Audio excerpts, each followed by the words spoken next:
ನಮಸ್ಕಾರ ಸ್ನೇಹಿತರೆ, ಎಲ್ಲರಿಗೂ ಯೋಗ ಸಂವಾದ ಕಾರ್ಯಕ್ರಮಕ್ಕೆ ಸ್ವಾಗತ. ಇಂದಿನ ವಿಷಯ ಉತ್ತಮ ಆರೋಗ್ಯಕ್ಕಾಗಿ ನಿದ್ರೆಯ ಪ್ರಾಮುಖ್ಯತೆಗಳು. ಈ ವಿಚಾರವಾಗಿ ಚರ್ಚಿಸಲು ನಮ್ಮೊಟ್ಟಿಗೆ ಯೋಗ ಶಿಕ್ಷಕರಾಗಿರುವ ಅಶೋಕಾರವರಿದ್ದಾರೆ. ಬನ್ನಿ ಇಂದಿನ ಅತಿಥಿಯ ಒಂದು ಕಿರುಪರಿಚಯವನ್ನು ನೋಡೋಣ. ಅಶೋಕಾರವರು BSc ಇನ್ ಬೇಸಿಕ್ ಸೈನ್ಸ್, MSc ಇನ್ ಯೋಗ, MBA, UGC ಕೈಗೊಳ್ಳುವ ನ್ಯಾಷನಲ್ ಎಲಿಜಿಬಿಲಿಟಿ ಟೆಸ್ಟ್ ಪರೀಕ್ಷೆಯಲ್ಲಿ ಉತ್ತೀರ್ಣರಾಗಿ ಅಸಿಸ್ಟೆಂಟ್ ಪ್ರೊಫೆಸರ್ ಇನ್ ಯೋಗ ವೃತ್ತಿಗೆ ಅರ್ಹತೆಯನ್ನು ಪಡೆದಿದ್ದಾರೆ. ಪ್ರಸ್ತುತ ಅಬ್ಸ್ಟ್ರಕ್ಟಿವ್ ಸ್ಲೀಪ್ ಆಪ್ನಿಯಾ ಮೇಲೆ ಯೋಗದ ಪ್ರಭಾವ ಎಂಬುದನ್ನು ಸಂಶೋಧನಾ ವಿಚಾರವಾಗಿಟ್ಟುಕೊಂಡು PhDಯನ್ನು ಮುಂದುವರಿಸುತ್ತಿದ್ದಾರೆ. ಪ್ರಸ್ತುತ ಪ್ರಣವ ಯೋಗ ಪ್ರತಿಷ್ಠಾನ ಎಂಬ ಯೋಗ ಸಂಸ್ಥೆಯನ್ನು ಸ್ಥಾಪಿಸಿ ಕಳೆದ 8 ವರ್ಷಗಳಿಂದ ಯೋಗ ಶಿಕ್ಷಣವನ್ನು ನೀಡುತ್ತಿದ್ದಾರೆ. ಪ್ರಣವ ಯೋಗ ಪ್ರತಿಷ್ಠಾನದ ಮುಖಾಂತರ ಯೋಗ ತರಬೇತಿ ಕೋರ್ಸ್ಗಳನ್ನು ಆಯೋಜಿಸಿ ಆ ಮೂಲಕ ಬಹಳಷ್ಟು ಯೋಗಾಂಕ್ಷಿಗಳನ್ನು ಯೋಗ ಶಿಕ್ಷಕರನ್ನಾಗಿಸುವಲ್ಲಿ ಸಹಕರಿಸಿದ್ದಾರೆ.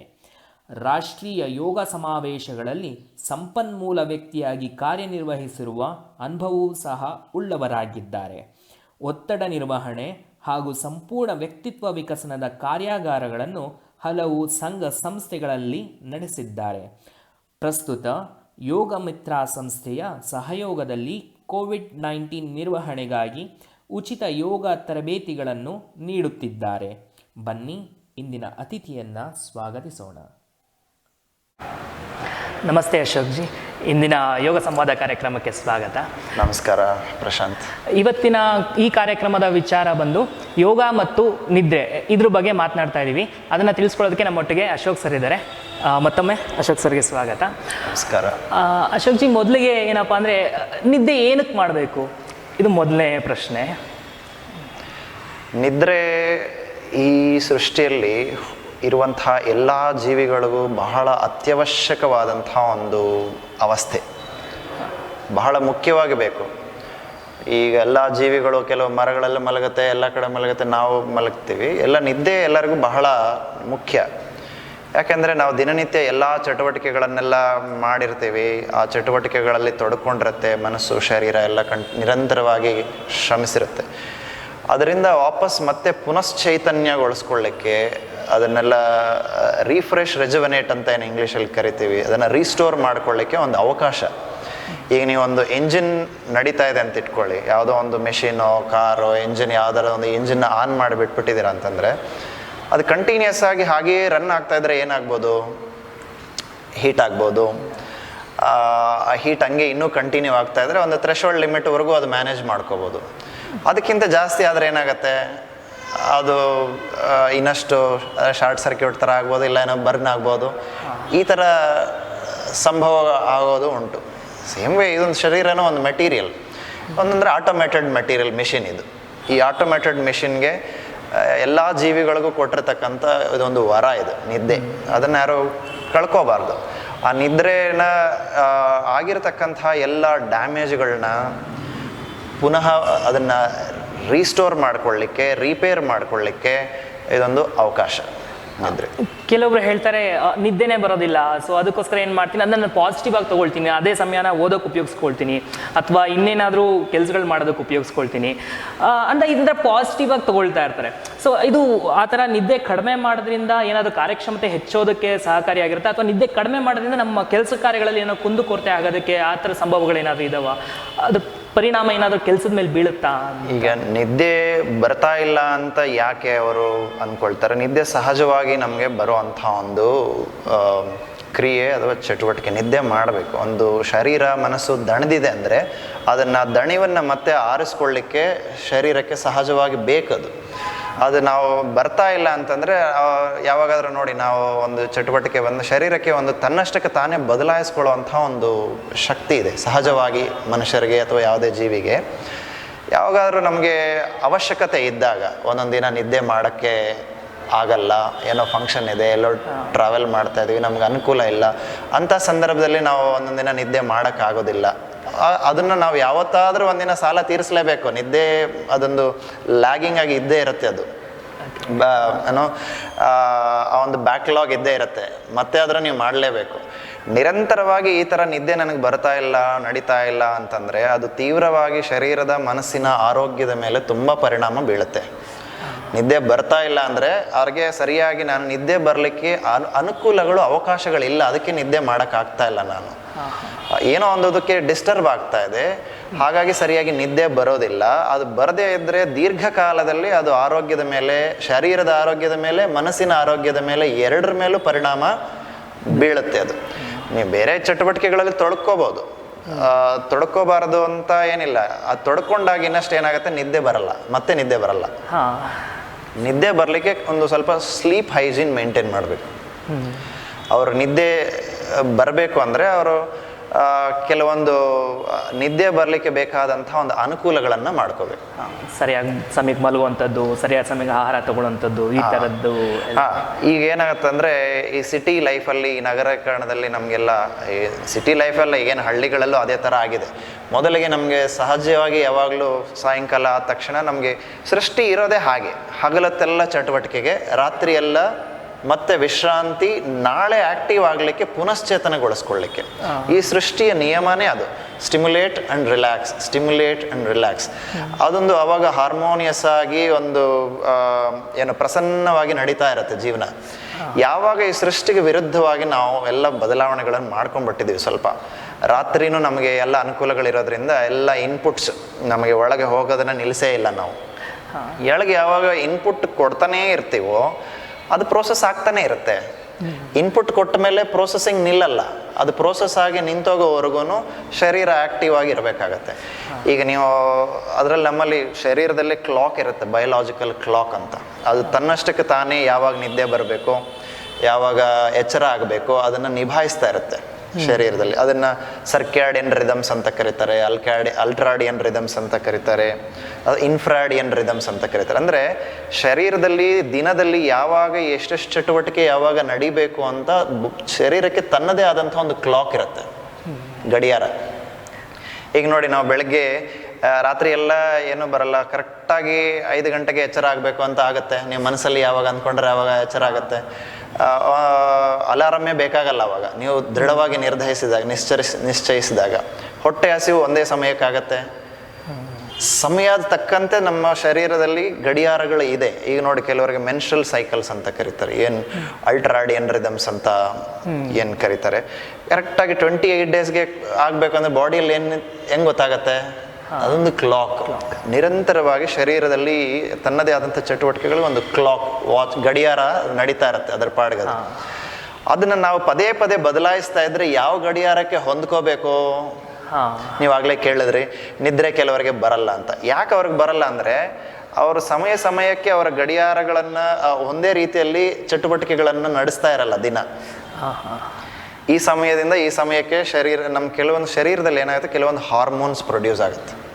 ಹಾರ್ಮೋನ್ಸ್ ಏನಪ್ಪ ಅಂದರೆ ಕೆಲವೊಂದು ಆಕ್ಟಿವಿಟಿ ಹಾರ್ಮೋನ್ಸ್, ಕೆಲವೊಂದು ನಿದ್ದೆಗೆ ತೊಗೊಂಡು ಹೋಗುವಂಥ ಹಾರ್ಮೋನ್ಸ್. ಈಗ ನಿಮಗೆ ಆಕ್ಟಿವಿಟಿ ಹಾರ್ಮೋನ್ಸ್ ಬೆಳಗ್ಗೆ ಎದ್ದ ತಕ್ಷಣ ನಿಮಗೆ ಒಂದು ಸೆರಟೋನಿನ್, ನಿಮ್ಮ ಆಕ್ಟಿವಿಟಿ ಲೆವೆಲ್ ಹೇಗಾಗುತ್ತೋ ಎಷ್ಟಾಗುತ್ತೋ ಹಾಗೆ ಸೆರಟೋನಿನ್ ಅನ್ನೋ ಒಂದು ಹಾರ್ಮೋನ್ ಪ್ರೊಡ್ಯೂಸ್ ಆಗುತ್ತೆ. ಈ ಸೆರಟೋನಿನ್ ನಮಗೆ ಚಟುವಟಿಕೆಗೆ ಸಹಾಯಕಾರಿ ಆಗುವಂಥ ಒಂದು ಹಾರ್ಮೋನ್ ಇದು. ಈ ಆಕ್ಟಿವಿಟೀಸ್ಗೆ ಬೇಕಾದಂಥ ಎನರ್ಜಿನ ಕೊಡೋ ಅಂಥದ್ದು. ಇದೇನಾಗುತ್ತೆ, ಬೆಳಗ್ಗೆ ಸೆಕ್ರೆಟ್ ಆಗ್ತಾ ಒಂದು ಮಧ್ಯಾಹ್ನ ಅಷ್ಟೊತ್ತಿಗೆ ಒಂದು 5-6ವರೆಗೆ ಪೀಕ್ ಸ್ಟೇಜ್ಗೆ ಹೋಗುತ್ತೆ. ಆವಾಗ ನೋಡಿ, ನಾವು ನಮ್ಮ ಎನರ್ಜಿ ಎಲ್ಲ ಪೀಕಲ್ಲಿರುತ್ತೆ, ಚೆನ್ನಾಗಿ ಕೆಲಸ ಮಾಡ್ತಿರ್ತೀವಿ. ಮತ್ತೆ 2 ಗಂಟೆ ಆದಮೇಲೆ 4 ಗಂಟೆ ಹಂಗೆ ನಿಧಾನವಾಗಿ ಒಂದು ಸ್ವಲ್ಪ ಸ್ಲೋ ಆಗುತ್ತೆ.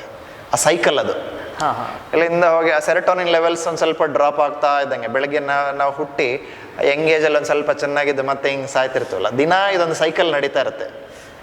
ಈ ಕೆಮಿಕಲ್ಸು, ಇಂಟರ್ನಲ್ಲಿ ಕ್ಲಾಕ್ಸು ಸಹ ಹೀಗೆ ನಡೀತಾ ಇರುತ್ತೆ. ನಿಧಾನವಾಗಿ ಪ್ರಾರಂಭವಾಗಿ ಬೆಳೆದು ಒಂದು ಪೀಕ್, ಒಂದು ಯೌವನ ಸ್ಥಿತಿಗೆ ಬಂದು ಮತ್ತೆ ಸಾಯಂಕಾಲ ಆಗ್ತಾ ಇದ್ದಂಗೆ ಅದು ಮತ್ತೆ ವೃದ್ಧಾಪ್ಯಕ್ಕೆ ಹೋಗಿ ಜೀವ ಹೋದಂಗೆ, ಹಾಗೆ ನಿದ್ದೆನೂ ಹಾಗೆ ಬರಬೇಕದು. ಸಾಯಂಕಾಲ 4 ಗಂಟೆ ಆದಂಗೆ ಕಡಿಮೆ ಆಗ್ತಾ ಮತ್ತೆ ಹಾಗೆ ಹೋಗುತ್ತದು. ಅವಾಗ ನಮಗೆ ಮಧ್ಯಾಹ್ನ ಸ್ವಲ್ಪ ಕಡಿಮೆ ಆದಾಗ ನಮ್ಗೆ ನಿದ್ದೆ ಬಂದಂಗೆ ಆಗುತ್ತೆ. ಒಂದು ಸ್ವಲ್ಪ ನೀವು ಬೇಕಾದರೆ ಇದು ಮಾಡ್ಕೊಂಡಾದ್ಮೇಲೆ ಮತ್ತೆ ಇನ್ನೊಂದು ಸೈಕಲ್ ಸ್ಟಾರ್ಟ್ ಆಗುತ್ತೆ. ಸೆರಟೋನಿನ್ ಲೆವೆಲ್ ಸ್ಟಾರ್ಟ್ ಆದಾಗ ಮತ್ತೆ 4 ಗಂಟೆ 5 ಗಂಟೆ 6 ಗಂಟೆವರೆಗೂ ನೀವು ಆ್ಯಕ್ಟಿವ್ ಆಗಿ ಮತ್ತೆ 7 ಗಂಟೆ ಸ್ವಲ್ಪ ಮತ್ತೆ ಸಬ್ಸೈಡ್ ಆಗುತ್ತೆ. ಇದೊಂದು ಸೈಕಲ್ ಥರ ನಡೀತಾ ಇರುತ್ತೆ. ಒಂದು ಅವರ್ಲಿ ಬೇಸಿಸಲ್ಲಿ ಅಥವಾ ನಾವು ಆ ಥರ ಲೆಕ್ಕ ಹಾಕೋಕ್ಕಾಗಲ್ಲ. ನಮ್ಮ ಶರೀರದ ಕ್ಲಾಕ್ ಹೇಗಿದೆಯೋ ಹಾಗೆ ಅದು ನಡೀತಾ ಇರುತ್ತೆ. ಇನ್ನು ನಾವೆಲ್ಲ ಈಗ ನಗರೀಕರಣಕ್ಕೆ ಮಾಡಿಕೊಂಡು ಅಥವಾ ಮಾಡರ್ನೈಸೇಷನ್ ಹೆಸರಲ್ಲಿ ಈ ರಾತ್ರಿ ಹೊತ್ತು ಸಹ ನಮಗೆ ಈ ಲೈಟ್ ಇದ್ದೇ ಇರುತ್ತೆ, ಓಡಾಡೋಣ ಅನಿಸುತ್ತೆ, ಯಾವ ಟೈಮಲ್ಲಿ ಬೇಕಾದರೂ ಏನು ಬೇಕಾದರೂ ಸಿಗತ್ತೆ, ತಗೊಳ್ಳೋಣ ತಿನ್ನೋಣ ಅನಿಸುತ್ತೆ. ಇನ್ಪುಟ್ ನಮಗೆ ನಿಲ್ತಾ ಇಲ್ಲ. ಈ ಮಾಡರ್ನೈಸೇಷನ್ ಇಂದ ಏನಂದರೆ ನಮಗೆ ಒಳಗೆ ಹೋಗುವಂಥ ಇನ್ಪುಟ್ ನಿಲ್ತಾ ಇಲ್ಲ. ಈಗ ನಿಮಗೆ ಮಧ್ಯಾಹ್ನ ಸ್ವಲ್ಪ ಈ ಸೆರೋಟೋನಿನ್ ಲೆವೆಲ್ ಸ್ಲೋ ಆಗ್ತಾ ಇದೆ ಅಂತ ಅನಿಸೋ ಟೈಮಲ್ಲಿ ನೀವೇನಾದರೂ ಮನಸ್ಸಿಗೆ ಇನ್ನೊಂದು ಕೆಲಸ ಮಾಡಬೇಕು ಅಂತ ಒಂದು ಇನ್ಪುಟ್ ಬಂದ್ಬಿಡ್ತು ಅಂದರೆ ಮತ್ತೆ ಸೆರೋಟೋನಿನ್ ಸೆಕೆಂಡ್ ಸೈಕಲ್ ಸೆಕ್ರೇಷನ್ಗೆ ಸ್ಟಾರ್ಟ್ ಆಗುತ್ತೆ. ಎಲ್ಲಿವರೆಗೂ ಈ ಸೆರೋಟೋನಿನ್ ಲೆವೆಲ್ಸ್ ಹೈ ಇದೆಯೋ ನಿಮಗೆ ನಿದ್ದೆಗೆ ಅವಕಾಶ ಇರಲ್ಲ.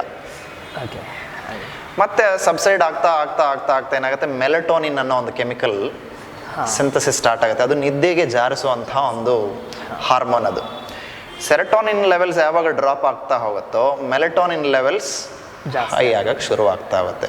ನಮ್ಮ ನ್ಯೂರಲ್ ನೆಟ್ವರ್ಕಲ್ಲಿ ಯಾವಾಗ ಆ್ಯಕ್ಟಿವಿಟಿ ಕಡಿಮೆ ಆಗ್ತಾ ಹೋಗುತ್ತೋ ಮೆಲಟೋನಿನ್ ಇಂಡ್ಯೂಸ್ ಆಗುತ್ತೆ. ಅದು ನಿದ್ದೆಗೆ ನಮ್ಮನ್ನು ಜಾರಿಸುತ್ತೆ. ಬ್ರೈನ್ ಆ್ಯಕ್ಟಿವಿಟಿ ಎಲ್ಲ ಸ್ಲೋ ಡೌನ್ ಆಗ್ತಾ ಬರುತ್ತೆ, ಎಲ್ಲ ಅಂಗಾಂಗಗಳ ಆ್ಯಕ್ಟಿವಿಟಿ ಸ್ಲೋ ಡೌನ್ ಆಗ್ತಾ ಬರುತ್ತೆ. ಸೊ ನಾರ್ಮಲಿ ಆಗುವಂಥ ಒಂದು ಕೆಲಸ. ನೀವು ಕೇಳಿದ್ರೆ ಕೆಲವರಿಗೆ ನಿದ್ದೆ ಬರೋದಿಲ್ಲ ಅಂತ. ಬರದೇ ಇರೋ ಕಾರಣ ಏನಾಗುತ್ತೆ ಅಂದರೆ ಇವರು ಆ ಸೈಕಲ್ ಎಂಡ್ ಆಗೋ ಅಷ್ಟರೊಳಗೆ ಮತ್ತೆ ಇನ್ನೊಂದೇನೋ ಇನ್ಪುಟ್ ಕೊಟ್ಬಿಟ್ಟಿರ್ತಾರೆ. ಸುಮ್ಮನೆ ಇದೀನಲ್ಲ ಅಂತ ಇನ್ನೊಂದು ಆಕ್ಟಿವಿಟಿ ನಾನು ಶುರು ಮಾಡ್ಕೋಬೋದಲ್ಲ, ಓದ್ಬೋದಲ್ಲ, ಇನ್ನೊಂದೇನೋ ಮೈಂಡ್ ಆಫ್ ಆಗಲ್ಲ. ಅವಾಗ ನಿಜ ಇನ್ಪುಟ್ ಕೊಡೋದು ಆಫ್ ಆಗಲ್ಲ. ಇನ್ಪುಟ್ ಕೊಡೋದು ಆಫ್ ಆಗಲಿಲ್ಲ ಅಂದರೆ ನಮ್ಮ ನ್ಯೂರಲ್ ನೆಟ್ವರ್ಕಲ್ಲಿ ಇನ್ಪುಟ್ ಕೊಟ್ಟ ಮೇಲೆ ಅದು ಪ್ರೋಸೆಸ್ ಆಗೋಕ್ಕೆ ಎಲ್ಲ ಅಂಗಾಂಗಗಳು ಕೆಲಸ ಮಾಡ್ತಾನೆ ಇರಬೇಕು. ಅಥವಾ ಮೈಂಡಲ್ಲಿ ಬರೋ ಥಾಟ್ಸು ಆಫ್ ಆಗಲ್ಲ. ನೀವು ಇನ್ಪುಟ್ ಒಳಗಡೆಯಿಂದ ಇಂದ್ರಿಯಗಳಿಂದ ಒಳಗೆ ಏನೋ ತೊಗೊಳ್ತಾ ಇದ್ರೆ ಅದಕ್ಕೆ ರಿಲೇಟೆಡ್ ಏನೋ ಒಂದರಿಂದ ಒಂದು ಹೋಗ್ತಾನೇ ಇರುತ್ತೆ. ಬಯಕೆಗಳು ಜಾಸ್ತಿ ಆಗ್ತಾ ಯೋಚನೆ ಮಾಡ್ತಾ ಎಲ್ಲಿವರೆಗೂ ಈ ಥಾಟ್ಸ್ ಆಫ್ ಆಗಲ್ವೋ ನಿದ್ದೆ ಬರಲ್ಲ. ನೀವು ನಿದ್ದೆ ಬರಲ್ಲ ಅಂತ ಹೇಳಿ ಇನ್ನೊಂದು ಥಾಟ್ ತಗೊಳ್ತೀರಾ, ಅದ್ರ ಹಿಂದೆ ಹೋಗಕ್ಕೆ ಶುರು ಮಾಡ್ತೀರಾ, ಮತ್ತೆ ಅದಿನ್ನ ಹಾಗೇ ಕಂಟಿನ್ಯೂ ಆಗ್ತಾ ಹೋಗುತ್ತೆ. ಅದು ಸ್ಲೋ ಡೌನ್ ಆಗೋವರೆಗೂ. ಆದರೆ ನಿಮ್ಮ ಪ್ರಕಾರ ಸರಿಯಾದ ಸಮಯಕ್ಕೆ ಎಲ್ಲ ಕೆಲಸಗಳು ಮುಗಿಸ್ಕೊಂಡು ನಿದ್ದೆಗೆ ಹೋಗ್ಬೇಕು. ಹೌದು, ಬೆಡ್ ಮೇಲೆ ಹೋದ್ರೆ ಅವಾಗ ನಿದ್ದೆ ತಾನಾಗಿ ಬರುತ್ತೆ ಅನ್ನೋ ಥರ. ಹೌದು. ಇನ್ನೂ ಒಂದು, ಬೆಡ್ ಮೇಲೆ ಹೋದ್ಮೇಲೆ ಇವ್ರು ಎಲ್ಲರೂ ನಮಗೆ ಏನು ಮಾಡ್ತಿರ್ತಾರೆ, ನಮ್ಮ ಹತ್ರ ಫೋನ್ಗಳಿದೆಯಲ್ಲ ಈಗ, ನಿಜ, ಇದು ಎನಿ ಟೈಮ್ ಬೇಕಂದ್ರೆ ಅದರಲ್ಲಿ ಏನಾದರೂ ಬರ್ತಾನೆ ಇರುತ್ತೆ. ಫೋನ್ ನೋಡೋದು ಹೀಗೆಲ್ಲ ಮಾಡೋ ಈ ಶಾರ್ಪ್ ಏನು ನಾವು ಇನ್ಪುಟ್ ಕೊಡ್ತಾ ಇರ್ತೀವಿ, ಇನ್ಪುಟ್ ಕೊಟ್ಟಾಗ ನಮ್ಮ ನ್ಯೂರಲ್ ನೆಟ್ವರ್ಕ್ ಆ್ಯಕ್ಟಿವ್ ಆಗಿಬಿಡುತ್ತೆ. ಆ್ಯಕ್ಟಿವ್ ಆದಷ್ಟು ಹಾಗೇನೆ ಒನ್ಸ್ ಆ್ಯಕ್ಟಿವ್ ಆದಾಗ ನಿಮಗೆ ಆ ವೇಕ್ಫುಲ್ ಹಾರ್ಮೋನ್ ಸೆಕ್ರೆಟ್ ಆಗಿಬಿಟ್ರೆ, ಆ್ಯಕ್ಟಿವಿಟಿ ಹಾರ್ಮೋನ್ ಸೆಕ್ರೆಟ್ ಆಗಿಬಿಟ್ರೆ ಮತ್ತೆ ಅದು ಸಬ್ಸೈಡ್ ಆಗೋವರೆಗೂ ನಿದ್ದೆ ಬರಲ್ಲ ನಿಮಗೆ. ಮತ್ತು ಊಟ ಲೇಟಾಗಿ ತಿಂತಾರೆ. 10 ಗಂಟೆಗೆ 9 ಗಂಟೆಗೆ ತಿಂದಾದ್ಮೇಲೆ 2 ಅವರ್ ನೀವು ನಿದ್ದೆ ಹೋಗೋಕ್ಕಿಂತ ಮುಂಚೆ 2 ಅವರ್ ಮುಂಚೆ ಊಟ ಮುಗಿಸ್ಬೇಕು ಅಂತ ಹೇಳ್ತಾರೆ. ಯಾಕೆಂದರೆ ನೀವು ಏನೇ ಥರ ಇನ್ಪುಟ್ ಅಂದ ತಕ್ಷಣ ಲೈಟ್ ಇನ್ಪುಟ್ ಆಗಿರ್ಬೋದು, ಸೌಂಡ್ ಇನ್ಪುಟ್ ಆಗಿರಬಹುದು, ಸ್ಮೆಲ್ ಇನ್ಪುಟ್ ಆಗಿರಬಹುದು, ಟಚ್ ಟ್ಯಾಕ್ಟೈಲ್ ಈ ಇನ್ಪುಟ್ ಇರಬಹುದು, ಊಟ ಇರಬಹುದು, ಎಲ್ಲನೂ ಇನ್ಪುಟ್ಟೇವು.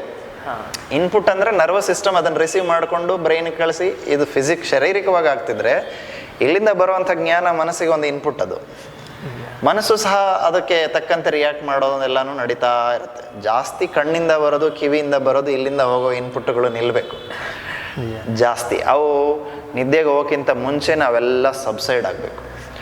ಅವು ಸ್ಟಿಮ್ಯುಲೆಂಟ್ಸ್, ಅವು ಇನ್ಪುಟ್ ಕೊಟ್ಟಿದ್ದೀವಿ ಅಂದರೆ ಮತ್ತೆ ಸ್ಟಿಮ್ಯುಲೇಟ್ ಆಗುತ್ತೆ ಬಾಡಿ ಅದನ್ನು ಪ್ರೋಸೆಸ್ ಮಾಡಲಿಕ್ಕೆ. ಕೆಲವರು ಲೇಟಾಗಿ ಊಟ ಮಾಡಿ ಮಲಗ್ಬೋದಾ ಅಂತ ಅಂದ್ಕೊಳ್ತಿರ್ತಾರೆ. ಈಗ ಏನಪ್ಪ ಅಂದರೆ ಎಲ್ಲ ಫಂಕ್ಷನ್ಗೆ ಹೋಗಿರ್ತಾರೆ, ಎಲ್ಲ ಮುಗಿಯೋವರೆಗೂ ಲೇಟಾಗಿ ತಿನ್ನೋದು, ಅಥವಾ ಎಲ್ಲ ಚಾಟ್ ಸಾಯಂಕಾಲ ತಿಂದ್ಬಿಟ್ಟಿರ್ತಾರೆ, ಹೊಟ್ಟೆ ಹಸಿ ಎಲ್ಲ ಅಂತ ಹೊಟ್ಟೆ ಹಸಿವರೆಗೂ ಕಾದು ಮತ್ತೆ ಊಟ ಮಾಡೋದು. ಹೊಟ್ಟೆ ಹಸಿದ ಮೇಲೆ ನೀವು ಊಟ ಮಾಡಿದ್ರಂದರೆ ಊಟ ಒಳಗೆ ಇನ್ಪುಟ್ ಕೊಟ್ಟಿದ್ದೀರಾ, ನೀವೇನು ಬೇಗ ಡೈಜೆಸ್ಟ್ ಆಗಲ್ವಲ್ಲ. ಅದು ಡೈಜೆಸ್ಟ್ ಆಗೋವರೆಗೂ ಸಿಸ್ಟಮ್ ಎಲ್ಲ ಆ್ಯಕ್ಟಿವ್ ಇರಬೇಕಲ್ವಾ. ಈಗ ಅದು ಕೆಲವರಿಗೆ ನಿದ್ದೆ ಕಡಿಮೆ ಮಾಡಿದ್ರೆ ಆಗ್ಬೋದಾ ಅಂತ ಹೇಳ್ತಿರ್ತಾರೆ. ನಿದ್ದೆ ಸರಿಯಾಗಿ ಕ್ವಾಲಿಟಿ ಸ್ಲೀಪ್ ಬರಲ್ಲ ಆ ಥರ ನಿದ್ದೆ ಮಾಡಿದ್ರೆ. ಅವರು ಇನ್ಪುಟ್ ಕೊಟ್ಬಿಟ್ಟು ಅದು ನಿಧಾನಕ್ಕೆ ಅದಿನ್ನೂ ಕಾನ್ಷಿಯಸ್ನೆಸ್ ಒಂದು ಸ್ವಲ್ಪ ಸುಸ್ತಾಗಿ ಮೈಂಡ್ ಆಫ್ ಆಗ್ಬೋದು, ಆದರೆ ಸ್ವಲ್ಪ ಕಾನ್ಷಿಯಸ್ನೆಸ್ ಒಂದು ಸ್ವಲ್ಪ ಆಲ್ಟರ್ ಆಗ್ಬೋದು ಅಷ್ಟೇ, ಕಂಪ್ಲೀಟ್ಲಿ ರೆಸ್ಟ್ ಆಗಿರಲ್ಲ ಅದು. ಯಾಕೆಂದರೆ ನಿಮ್ಮ ಬಾಡಿಯಲ್ಲಿ ಇನ್ನೂ ಫಿಸಿಯೋಲಾಜಿಕಲ್ ಫಂಕ್ಷನ್ಸ್ ನಡೀತಾನೆ ಇರುತ್ತೆ. ಏನು ಫಿಸಿಯೋಲಾಜಿಕಲ್ ಈಗ ಊಟ ಮಾಡಿದ್ರೆ ನೀವು ಊಟ ಮಾಡಿದ್ರೆ ಡೈಜೆಸ್ಟ್ ಆಗಬೇಕು. ಡೈಜೆಸ್ಟ್ ಆಗಬೇಕಂದ್ರೆ ಡೈಜೆಸ್ಟಿವ್ ಜ್ಯೂಸಸ್ ಸೆಕ್ರೆಟ್ ಆಗಬೇಕು, ಇದು ಫಂಕ್ಷನ್ ಆಗಬೇಕು. ಡೈಜೆಸ್ಟಿವ್ ಜ್ಯೂಸಸ್ ಸೆಕ್ರೆಟ್ ಆಗಬೇಕಂದ್ರೆ ಬ್ರೈನಿಂದ ಸಿಗ್ನಲ್ಸ್ ಎಲ್ಲನೂ ಪಾಸ್ ಆನ್ ಆಗಬೇಕು. ಮತ್ತು ತಿಂದಂತಹ ಊಟ ಡೈಜೆಸ್ಟ್ ಆಗ್ತದೆ, ಡೈಜೆಸ್ಟಿವ್ ಸಿಸ್ಟಮ್ ಕೆಲಸ ಮಾಡ್ತಿದೆ, ಬ್ರೈನ್ ಕೆಲಸ ಮಾಡ್ತಿದೆ ಅಂದಮೇಲೆ ಇದಕ್ಕೆ ಬೇಕಾದಂಥ ಆಕ್ಸಿಜನೇಷನ್ನು, ಗ್ಲೂಕೋಸ್ ಸಪ್ಲೈ ಎಲ್ಲನೂ ಆಗಬೇಕಾಗತ್ತೆ. ಅದಾಗಬೇಕಂದ್ರೆ ನಿಮ್ಮ ಹಾರ್ಟು ಆ್ಯಕ್ಟಿವ್ ಆಗಿರಬೇಕು, ನಿಮ್ಮ ರೆಸ್ಪಿರೇಷನ್ನು ಆ್ಯಕ್ಟಿವ್ ಆಗಿರಬೇಕು, ಇಲ್ಲ ಆ್ಯಕ್ಟಿವ್, ಮತ್ತು ಅದೆಲ್ಲ ಮಸಲ್ಸು ಆ್ಯಕ್ಟಿವ್ ಆಗಿರಬೇಕು. ನಿದ್ರೆಯಲ್ಲಿ ಮುಖ್ಯವಾಗಿ ಇನ್ಪುಟ್ ಯಾವುದು ಇಲ್ಲ ಅಂತಂದರೆ ಗಾಢವಾದಂಥ ನಿದ್ದೆಗೆ ಹೋಗ್ತಾರೆ ಅವರು. ಇನ್ಪುಟ್ ಕೊಟ್ಟು ನಿದ್ದೆಗೆ ನಾವು ಮಲಗ್ತಾ ಇದ್ದೀವಿ ಅಂತಂದರೆ ಸರಿಯಾಗಿ ನಿದ್ರೆ ಸಮರ್ಪಕವಾಗಿ ಸಂಪೂರ್ಣವಾಗಿ ಆಗಲ್ಲ.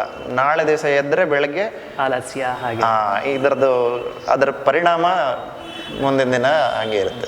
ಕೆಲವೊಬ್ರು ಸಮರ್ಥಿಸ್ಕೊಳ್ತಾರೆ ಏನಪ್ಪ ಅಂದರೆ, ನಾನು ರಾತ್ರಿ ಹೊತ್ತು ಕೆಲಸ ಮಾಡೋನು, ಏನೋ ನನಗೆ ಹಗಲೊತ್ತು ಕೆಲಸ ಮಾಡೋದಕ್ಕೆ ಆಗಲ್ಲ, ರಾತ್ರಿ ನಾನು ಎದ್ದು ಕೂತ್ಕೊಂಡು ಆರಾಮಾಗಿ ಮಾಡ್ತೀನಿ, ಎಲ್ಲರೂ ಮಲಗಿರ್ತಾರಲ್ಲ, ನಂತರ ಪ್ರಶಾಂತವಾದ ಮನಸ್ಥಿತಿ ಇರುತ್ತೆ, ನಾನು ಚೆನ್ನಾಗಿ ಕೆಲಸ ಮಾಡ್ತೀನಿ. ಹಗಲೊತ್ತು ನನಗೆ ಏನು ಮಾಡಿದ್ರು ಕೆಲಸ ಮಾಡೋದಕ್ಕಾಗಲ್ಲ. ಮತ್ತು ಕೆಲವರು ಹೇಳ್ತಾರೆ ಅದು ಏನೋ ನನ್ನ ನೈಟ್ ಹೊತ್ತು ಕೆಲಸ ಮಾಡೋ, ನನ್ನ ಬಯಾಲಜಿಕಲಿ ನಾನು ನೈಟ್ ಹೊತ್ತು ಕೆಲಸ ಮಾಡುವಂಥವನು, ಅದರಿಂದ ನನಗೇನಪ್ಪ ಅಂದರೆ ಹಗಲೊತ್ತು ನಾನು ಕೆಲಸ ಮಾಡೋಕೆ ಹೋದ್ರೂ ಆಗೋಕ್ಕಾಗಲ್ಲ. ನಿಜವಾಗ್ಲೂ ಈ ಕಾನ್ಸೆಪ್ಟ್ ಇದೆಯಾ? ರಾತ್ರಿ ಹೊತ್ತು ಕೆಲಸ ಮಾಡೋರು, ಹಗಲೊತ್ತು ಕೆಲಸ ಮಾಡೋರು, ಈ ಥರ ಏನಾದರೂ ಅವರ ಬಯೋಲಾಜಿಕಲ್ ಕ್ಲಾಕ್ ಒಂದು ಸ್ವಲ್ಪ ಬದಲಾಗಿರ್ಬೋದು, ಅವರು ಮೊದಲಿಂದನೂ ರೂಢಿಸ್ಕೊಂಡಿರ್ಬೋದು. ಈ ಟೈಮಿಂದ ಈ ಟೈಮ್ಗೆ ನಾನು ಕೆಲಸ ಮಾಡ್ತೇವೆ, ಒಂದು ಸ್ವಲ್ಪ ಮಟ್ಟಿಗೆ ಅವ್ರು ಒಂದೇ ಥರ ಕ್ಲಾಕ್ ಮೇಂಟೈನ್ ಮಾಡಿದ್ರೆ ಒಳ್ಳೆಯದೇ. ಆದರೆ ನೀವು ರಾತ್ರಿ ಹೊತ್ತು ಕೆಲಸ ಮಾಡಿ ಹಗಲೊತ್ತು ನಿದ್ದೆ ಮಾಡ್ತೀನಿ ಅನ್ನೋದು ತಪ್ಪು ಕಲ್ಪನೆ. ಅದು ನಾನು ಸಮರ್ಥನೆ, ಅದು ತಪ್ಪು ಸಮರ್ಥನೆ. ಯಾಕೆ ಅಂತಂದರೆ ಇನ್ಪುಟ್ಸು ರಾತ್ರಿ ಹೊತ್ತು ನಿಮಗೆ ಪ್ರಕೃತಿ ಸಹಜವಾಗಿ ಬರುವಂತಹ ಇನ್ಪುಟ್ಸ್ ರಾತ್ರಿ ಹೊತ್ತು ಕಡಿಮೆ ಇರುತ್ತೆ. ಆ ಇನ್ಪುಟ್ಸ್ ಇಲ್ಲದೆ ಇರೋ ಸಮಯದಲ್ಲಿ ನೀವು ಗಾಢವಾದಂಥ ನಿದ್ದೆಗೆ ಜಾರುವಂಥ ಒಂದು ಅವಕಾಶ ಚೆನ್ನಾಗಿರುತ್ತೆ. ಹಗಲೊತ್ತು ನೀವು ಎಷ್ಟೇ ನಿದ್ದೆ ಮಾಡ್ತೀವಿ ಹಗಲೊತ್ತು ಅಂದರೆ ನಿಮಗೆ ಲೈಟ್ ಇಲ್ಲದೆ ಇರುತ್ತೆ, ಸುತ್ತಮುತ್ತ ವಾತಾವರಣ ಎಲ್ಲರೂ ಡಿಸ್ಟರ್ಬ್ ಮಾಡ್ತಾ ಇರ್ತಾರೆ, ಏನೋ ಒಂದು ಚಟುವಟಿಕೆ ನಡೀತಾ ಇರುತ್ತೆ. ಮಧ್ಯ ಮಧ್ಯದಲ್ಲಿ ನಿಮಗೆಲ್ಲ ಇನ್ಪುಟ್ಸ್ ಒಳಗೆ ಹೋಗುವಾಗ ನೀವು ಮತ್ತೆ ಎಚ್ಚರಗೊಳ್ತಾ ಇರ್ತೀರಿ. ಕಂಟಿನ್ಯೂಯಸ್ ಆಗಿ ರೀಸ್ಟೋರೇಷನ್ಗೆ, ಒಂದು ಕಂಪ್ಲೀಟ್ ರೀಸ್ಟೋರೇಷನ್ಗೆ ಸಮಯ ಸಿಗಲ್ಲ, ಅವಕಾಶ ಕಡಿಮೆಯಲ್ಲಿ. ಇದರಿಂದ ಏನಾಗುತ್ತೆ, ಒಂದು ಮೆಟಬಾಲಿಕ್ ಪ್ಯಾಟರ್ನೇ ಚೇಂಜ್ ಆಗಿ ಅವರು ಕ್ರಮೇಣ ವೆಯ್ಟ್ ಗೇನ್ ಆಗುವಂಥದ್ದು, ಹಾರ್ಮೋನಲ್ ಇಂಬ್ಯಾಲೆನ್ಸಸ್ ಅವ್ರಿಗೆ ಪೆಕ್ಯುಲಿಯರ್ ಆಗಿರ್ತಕ್ಕಂಥದ್ದು. ಮೇ ಬಿ ಅವ್ರಿಗೆ ಒಂದು 30 ವರ್ಷ, 35, 40 ವರ್ಷ ವಯಸ್ಸದವರೆಗೂ ಅದರ ಪರಿಣಾಮ ಗೊತ್ತಾಗದೇ ಇರ್ಬೋದು. 40 ವರ್ಷದ 35 ವರ್ಷದ ನಂತರ ಅದು ಪರಿಣಾಮ ಗೊತ್ತಾಗತ್ತೆ. ಮತ್ತು it leads to faster ageing also. ಯಾಕಂದರೆ ಸಂಪೂರ್ಣ ನಿದ್ದೆ ಸರಿಯಾಗಿ ಆಗ್ತಾ ಇಲ್ಲ ಅಂದರೆ ಅವರು ಬೇಗ ಏಜಿಂಗ್ ಲುಕ್ ಬಂದ್ಬಿಡುತ್ತೆ. ಇನಿಷಿಯಲ್ ಡೇಸಲ್ಲಿ ಒಂದು 5-6 ವರ್ಷ ಅದು ಗೊತ್ತಾಗದೇ ಇರ್ಬೋದು. ಮೇ ಬಿ ವಯಸ್ಸಾಗ್ತಾ ಆಗ್ತಾ ಅದರ ಪರಿಣಾಮಗಳು ಎಲ್ಲ ಥರ. ಈ ನಿದ್ರೆ ಹಾಳಾಯಿತು ಅಂದರೆ, ನಿದ್ರೆ ಸರಿಯಾಗಿ ಕ್ವಾಲಿಟಿ ಆಗಲಿಲ್ಲ ಅಂದರೆ, ನಮ್ಮ ಮೆಟಬಾಲಿಕ್ ಸ್ಲೀಪ್ ಆರ್ಕಿಟೆಕ್ಚರ್ ಸರಿಯಾಗಿ ನಡೀತಾ ಇಲ್ಲ ನಮ್ಮದು ಅಂದರೆ, ಇಂಬ್ಯಾಲೆನ್ಸ್ ಆಗಿದೆ ಅಂದರೆ, ಮೆಟಬಾಲಿಸಮ್ ಎಲ್ಲ ಎದ್ವಾ ತದ್ವಾ ಏರ್ಪೇರಾಗುತ್ತೆ, ಹಾರ್ಮೋನ್ಸ್ ಎಲ್ಲ ಏರ್ಪೇರಾಗುತ್ತೆ. ಈಗ ನೋಡಿ, ನೀವು ಹಗಲತ್ತು ನಿದ್ದೆ ಮಾಡ್ತೀವಿ ಅಂತ ಸಮರ್ಥಿಸ್ಕೊಳ್ತಾ ಇರುವಾಗ ಸಡನ್ನಾಗಿ ಏನಾದರೂ ಒಂದು ಎಚ್ಚರ ಆಯಿತು, ಏನಾದ್ರು ಎಲ್ಲರೂ ಎದ್ದಿರುವಾಗ ನಾವು ಮಲಗಿದ್ದೀವಿ ಅಂದರೆ, ಏನಾದ್ರು ಎಮರ್ಜೆನ್ಸಿ ಆದರೆ ಅಥವಾ ಏನಾದ್ರು ಸೌಂಡ್ ಬಂದರೆ ನಾವು ಎದ್ದೇಳಿ ಎಲ್ಲ ಡಿಸ್ಟರ್ಬ್ ಆಗ್ತಾನೆ ಇರುತ್ತೆ, ಸಹಜವಾಗಿ ಆಗ್ತಾನೆ ಇರುತ್ತೆ. ಅದು ಹಗಲತ್ತು ನಾವು ಅಂದ್ಕೋಬೋದು ನಮಗೆ ನಿದ್ದೆ ಬರ್ತಿದೆ ಅಂತ. ಅದು ಪೂರ್ತಿ ನಿದ್ರೆಗೆ ಅವರು ರೀಸ್ಟೋರ್ ಆಗುವಂಥ ಒಂದು ಸ್ಲೋ ವೇವ್ ಸ್ಲೀಪ್ ಅಂತ ನೀವೇನಾದರೂ ಮೆಡಿಕಲ್ ಸೈನ್ಸಲ್ಲಿ ಅದನ್ನು ಕನ್ಸಿಡರ್ ಮಾಡಿ ನೋಡ್ಕೊಳ್ಳೋದಾದರೆ, ನಮ್ಮ ಮೆಡಿಕಲ್ ಸೈನ್ಸ್ ಹೇಳುತ್ತೆ, ಮಾಡರ್ನ್ ಸೈನ್ಸ್ ಪ್ರಕಾರ ಸ್ಲೀಪಲ್ಲಿ 2 ಥರ ಸ್ಲೀಪ್, ನಿದ್ದೆ. Non rapid eyeball movement sleep, rapid eyeball movement sleep ಅಂತ. Non rapid eyeball movement sleep ಅಂದರೆ it is going slowly, you are going to deep sleep ಅಂತ. ಇದರಲ್ಲಿ 4 ಹಂತಗಳು. NREM sleep stage 1, stage 2, stage 3, stage 4 ಅಂತ. ಈ stage 1 ಏನಂದರೆ ನಿಮ್ಮ ಜಾಗೃತ ಅವಸ್ಥೆ, ಅಂದರೆ ನೀವು ವೇಕ್ಫುಲ್ನೆಸ್ಸಿಂದ ಸ್ಲೀಪ್ಗೆ ಟ್ರಾನ್ಸಿಷನ್ ಫೇಸ್. ಜಸ್ಟ್ ನೀವು ಜಾರ್ತಾ ಇದ್ದೀರ, ಮೈಂಡ್ ಆಫ್ ಆಗಿ ಆ ಜಾಗೃತ ಅವಸ್ಥೆಯಲ್ಲಿ ಎಲ್ಲ ಇನ್ಪುಟ್ಸ್ ಎಲ್ಲ ನಿಮಗೆ ಕಡಿಮೆ ಆಗ್ತಾ ಇನ್ಪುಟ್ ರಿಸೀವ್ ಮಾಡೋದನ್ನು ಕಡಿಮೆ ಮಾಡ್ಕೊಂಡು ಜಾರ್ತಾ ಇರತಕ್ಕ ನಿದ್ದೆಗೆ ಜಾರ್ತಾ ಇದ್ದಾರೆ ಅಂತಾರಲ್ಲ, ಆ ಒಂದು ಆಲ್ಟರ್ಡ್ ಕಾನ್ಷಿಯಸ್ ಸ್ಟೇಟ್ ಅದು. It's not a complete sleep, slowly you are altering. ಈ ಸ್ಟೇಟಲ್ಲಿ ಒಂದು ಸ್ವಲ್ಪ ಇನ್ಪುಟ್ ಏನಾರು ಬಂದಂದ್ರೆ ಮತ್ತೆ ಎಚ್ಚರ ಆಗ್ಬಿಡುತ್ತೆ. ಅಲ್ಲಿಂದ ಒಂದು ಸ್ವಲ್ಪ ನೆಕ್ಸ್ಟ್ ಸ್ಟೇಜ್ಗೆ ಗಾಢವಾಗಿ ಹೋಗ್ತಾ ಇದ್ದಾರೆ, ಅಂದರೆ ಸ್ಟೇಜ್ 2. ಸ್ಟೇಜ್ 2 ಅಲ್ಲಿ ಒಂದು ಸ್ವಲ್ಪ ರೆಸ್ಟ್ ಆಗೋಕ್ಕೆ, ರಿಫ್ರೆಶ್ ಆಗಲಿಕ್ಕೆ ಶುರುವಾಗ್ತಾ ಇರುತ್ತೆ. ಅದೆಲ್ಲ ಒಂದು ಸ್ವಲ್ಪ ವೇವ್ಸ್ ಎಲ್ಲ ಇದರಲ್ಲಿ ಆಲ್ಫಾ, ಡೆಲ್ಟಾ, ಗಾಮ, ಹೀಗೆ ವೇವ್ಸ್ ಎಲ್ಲ ನಿಮ್ಮ ಬ್ರೈನ್ ವೇವ್ಸ್ ಅಂತ ಕರೀತಾರೆ ಅದನ್ನು. ಆ ಬ್ರೈನ್ ವೇವ್ಸ್ ಎಲ್ಲ ಸ್ಲೋ ಆಗ್ತಾ ಬರುತ್ತೆ. ಯಾವಾಗ ನಿಮಗೆ ಇನ್ಪುಟ್ ಹೊರಗಡೆಯಿಂದ ಬರೋದು ಕಡಿಮೆ ಆಗ್ತಾ ಇದೆ, ಆ ಬ್ರೈನ್ ವೇವ್ಸ್ ಎಲ್ಲ ಸ್ಲೋ ಆಗ್ತಾ ನೀವು ಒಂದು ಸ್ವಲ್ಪ ಸ್ಲೋ ಆಗ್ತಾ ಇದ್ದಂಗೆ ಬಾಡಿಯಲ್ಲಿ ಸಿಸ್ಟಮ್ ಅದು ಚಟುವಟಿಕೆ ಯಾವಾಗಲೂ ಏನೋ ಒಂಥರ ಹೀಟಪ್ ಆಗ್ತಾ ಇರ್ತಕ್ಕಂಥದ್ದು, ಎಕ್ಸ್ಟ್ರಾ ಹೀಟ್ ಪ್ರೊಡ್ಯೂಸ್ ಆಗೋದು ಕಡಿಮೆ ಆಗ್ತಾ ಬರುತ್ತೆ. ಇನ್ನೂ ಹಾಗೆ ಮುಂದುವರಿತಾ ಸ್ಟೇಜ್ 3 ಸ್ಟೇಜ್ 4ಗೆ ಹೋಗು. NREM ಸ್ಟೇಜ್ 3 ಸ್ಟೇಜ್ 4 ಅಂತ ಇವೆಲ್ಲ ಸ್ಲೋ ವೇವ್ ಸ್ಲೀಪ್. ಎಷ್ಟು ಸ್ಲೋ ವೇವ್ ಅಂದರೆ ಕಂಪ್ಲೀಟಾಗಿ ಬ್ರೈನ್ ವೇವ್ಸ್ ಬಹಳ ಸ್ಲೋ ವೇವಲ್ಲಿ ಸಾಯ್ದಿರ ಬದುಕಕ್ಕೆ ನಮ್ಮನ್ನು ಎಷ್ಟು ಮ್ಯಾನೇಜ್ ಮಾಡಬೇಕೋ ಅಷ್ಟು ಮಟ್ಟಿಗೆ ಮಾತ್ರ ಮಿನಿಮಲ್ ಬೇಸಲ್ ಮೆಟಬಾಲಿಕ್ ರೇಟ್ ಅಂತಾರೆ ಅದನ್ನು. ಆ ಲೆವೆಲ್ಗೆ ಮೆಟಬಾಲಿಸಮ್ ಸ್ಲೋ ಡೌನ್ ಆಗುತ್ತೆ. ಮೆಟಬಾಲಿಸಮ್ ಸ್ಲೋ ಡೌನ್ ಆಗೋದು ಮಾತ್ರ ಅಲ್ಲ, ಅಲ್ಲಿ ನಾವು ಆ್ಯಕ್ಟಿವ್ ಆಗಿದ್ದಾಗ ನಮ್ಮ ಮಸಲ್ಸ್ ಎಲ್ಲ ಟೋನ್ ಚೇಂಜ್ ಇರುತ್ತೆ, ಕಣ್ಣುಗಳ ಒಂದು ಆ್ಯಕ್ಟಿವಿಟಿ ಆ್ಯಕ್ಟಿವ್ ಆಗಿರುತ್ತೆ. ಮತ್ತು ಇಲ್ಲಿ ನೀವು ಸ್ಲೀಪ್ ಏನಾದರೂ ಸ್ಟಡಿ ಮಾಡ್ತಾ ಇರುವಾಗ ಅವರೆಲ್ಲ ಮಾಡ್ತಾರೆ, ಬ್ರೈನ್ ವೇವ್ಸಲ್ಲಿ ಮೆಜರ್ ಮಾಡಲಿಕ್ಕೆ EEG ಅಂತ ಮಾಡ್ತಾರೆ. ಮಸಲ್ ಟೋನ್, ನಿದ್ದೆಗೆ ಹೋಗ್ತಾ ಇದ್ದೀವಿ ಅಂತ ಮಸಲ್ ಟೋನ್ ಬದಲಾಗತ್ತೆ ನಿದ್ದೆಗೆ ಹೋಗ್ತಾ. ನೀವು ಆ್ಯಕ್ಟಿವ್ ಆಗಿದ್ದಾಗ ಮಸಲ್ ಟೋನ್ ಬೇರೆ, ನಿದ್ದೆಗೆ ಹೋಗುವಾಗ ಮಸಲ್ ಟೋನ್ ಬೇರೆ. ಯಾವಾಗ ಬ್ರೈನ್ ವೇವ್ ಸ್ಲೋ ಆಗ್ತಾ ಇದೆಯೋ ಮಸಲ್ ಟೈಟ್ ಆಗಿರ್ತಕ್ಕಂಥದ್ದು ರಿಲ್ಯಾಕ್ಸ್ ಆಗಕ್ಕೆ ಶುರುವಾಗುತ್ತೆ. ಮತ್ತು ಕಣ್ಣಿನ ಆ್ಯಕ್ಟಿವಿಟಿ, ಐವಾಲ್ ಮೂಮೆಂಟ್ ಅಂತಲೇ ಹೇಳ್ತಾಯಿದ್ರಲ್ಲ, ಇಲ್ಲಿ ನಿಮಗೆ ರೆಟಿನಲ್ ಗ್ಯಾಂಗ್ಲಿಯನ್ ನರ್ವ್ಸ್ ಅಂತ ಬ್ರೈನ್ ಆ್ಯಕ್ಟಿವ್ ಆಗಿಡಲಿಕ್ಕೆ ಐವಾಲ್ ಮೂಮೆಂಟ್ ಮುಖ್ಯ ಪಾತ್ರ. ನೀವು ಏನಾದರೂ ಈ ಲೈಟ್ ಇನ್ಪುಟ್ ಯಾವಾಗಲೂ ಕಣ್ಣಿಗೆ ಹೋಗ್ತಾಯಿದ್ರೆ ಕಣ್ಣಿನ ಕೆಲಸನೇ ದೃಶ್ಯನ ನೋಡೋದು, ಅಂದರೆ ಬೆಳಕನ್ನ ಇನ್ಪುಟ್ ಗ್ರಹಿಸೋ ಅಂಥದ್ದು. ಇನ್ಪುಟ್ ಅಲ್ಲಿಂದ ಬಂತಂದ್ರೆ ಬ್ರೈನ್ ವೇವ್ ಆ್ಯಕ್ಟಿವ್ ಆಗಿಬಿಡುತ್ತೆ. ಈ ಹಗಲೊತ್ತು ನಿದ್ದೆ ಮಾಡೋರಿಗೆ ನೀವು ಈ ಇನ್ಪುಟ್ ಹೋಗ್ತಾ ಇರುತ್ತೆ, ನೀವು ಕಂಪ್ಲೀಟ್ ಡಾರ್ಕ್ನೆಸ್ ಕ್ರಿಯೇಟ್ ಮಾಡೋಕ್ಕೆ ಕಷ್ಟ. ನೀವು ಎಷ್ಟೇ ಆರ್ಟಿಫಿಷಿಯಲಿ ಕ್ರಿಯೇಟ್ ಮಾಡ್ತೀರಿ ಅಂದ್ರೂ ಎಲ್ಲರಿಗೂ ಆ ಥರ ಅವಾಗ ಅನುಕೂಲಗಳು ಇರೋದಿಲ್ಲ. ನಿಜ. ಸಹಜವಾಗಿ ಅದು ಮತ್ತೆ ಪುನಃ ಈ ಸ್ಲೋ ವೇವ್ಗೆ ಹೋಗುವಷ್ಟರಲ್ಲೇ ಈ ಥರದ್ದು ಏನಾದರೂ ಆ್ಯಕ್ಟಿವಿಟಿ ಸ್ಟಾರ್ಟ್ ಆಗಿ ಮಸಲ್ ಆ ಕಡೆ ಈ ಕಡೆ ಟರ್ನ್ ಆಗೋದಿರ್ಬೋದು, ಮೂಮೆಂಟ್ ಆಗುವಂಥದ್ದು, ಬ್ರೈನ್ಸ್ ವೇವ್ಸ್ ಮತ್ತೆ ಆ್ಯಕ್ಟಿವ್ ಆಗಿಬಿಡುತ್ತೆ. ಆ ಸ್ಟೇಜ್ 3 ಸ್ಟೇಜ್ 4ಗೆ ಹೋಗೋ ಅವಕಾಶ ಬಹಳ ಕಡಿಮೆ ಇರುತ್ತೆ. ಎಷ್ಟೊಂದು ಜನಕ್ಕೆ ಈ ನಗರದಲ್ಲಿ ಸಿಟಿಗಳಲ್ಲಿ ಈ ಕೆಲಸ ಮಾಡೋವಂಥವ್ರಿಗೆ ಈ ಸ್ಟೇಜ್ 3 ಸ್ಟೇಜ್ 4ಗೆ ಹೋಗೋದೇ ಬಹಳ ಕಡಿಮೆ.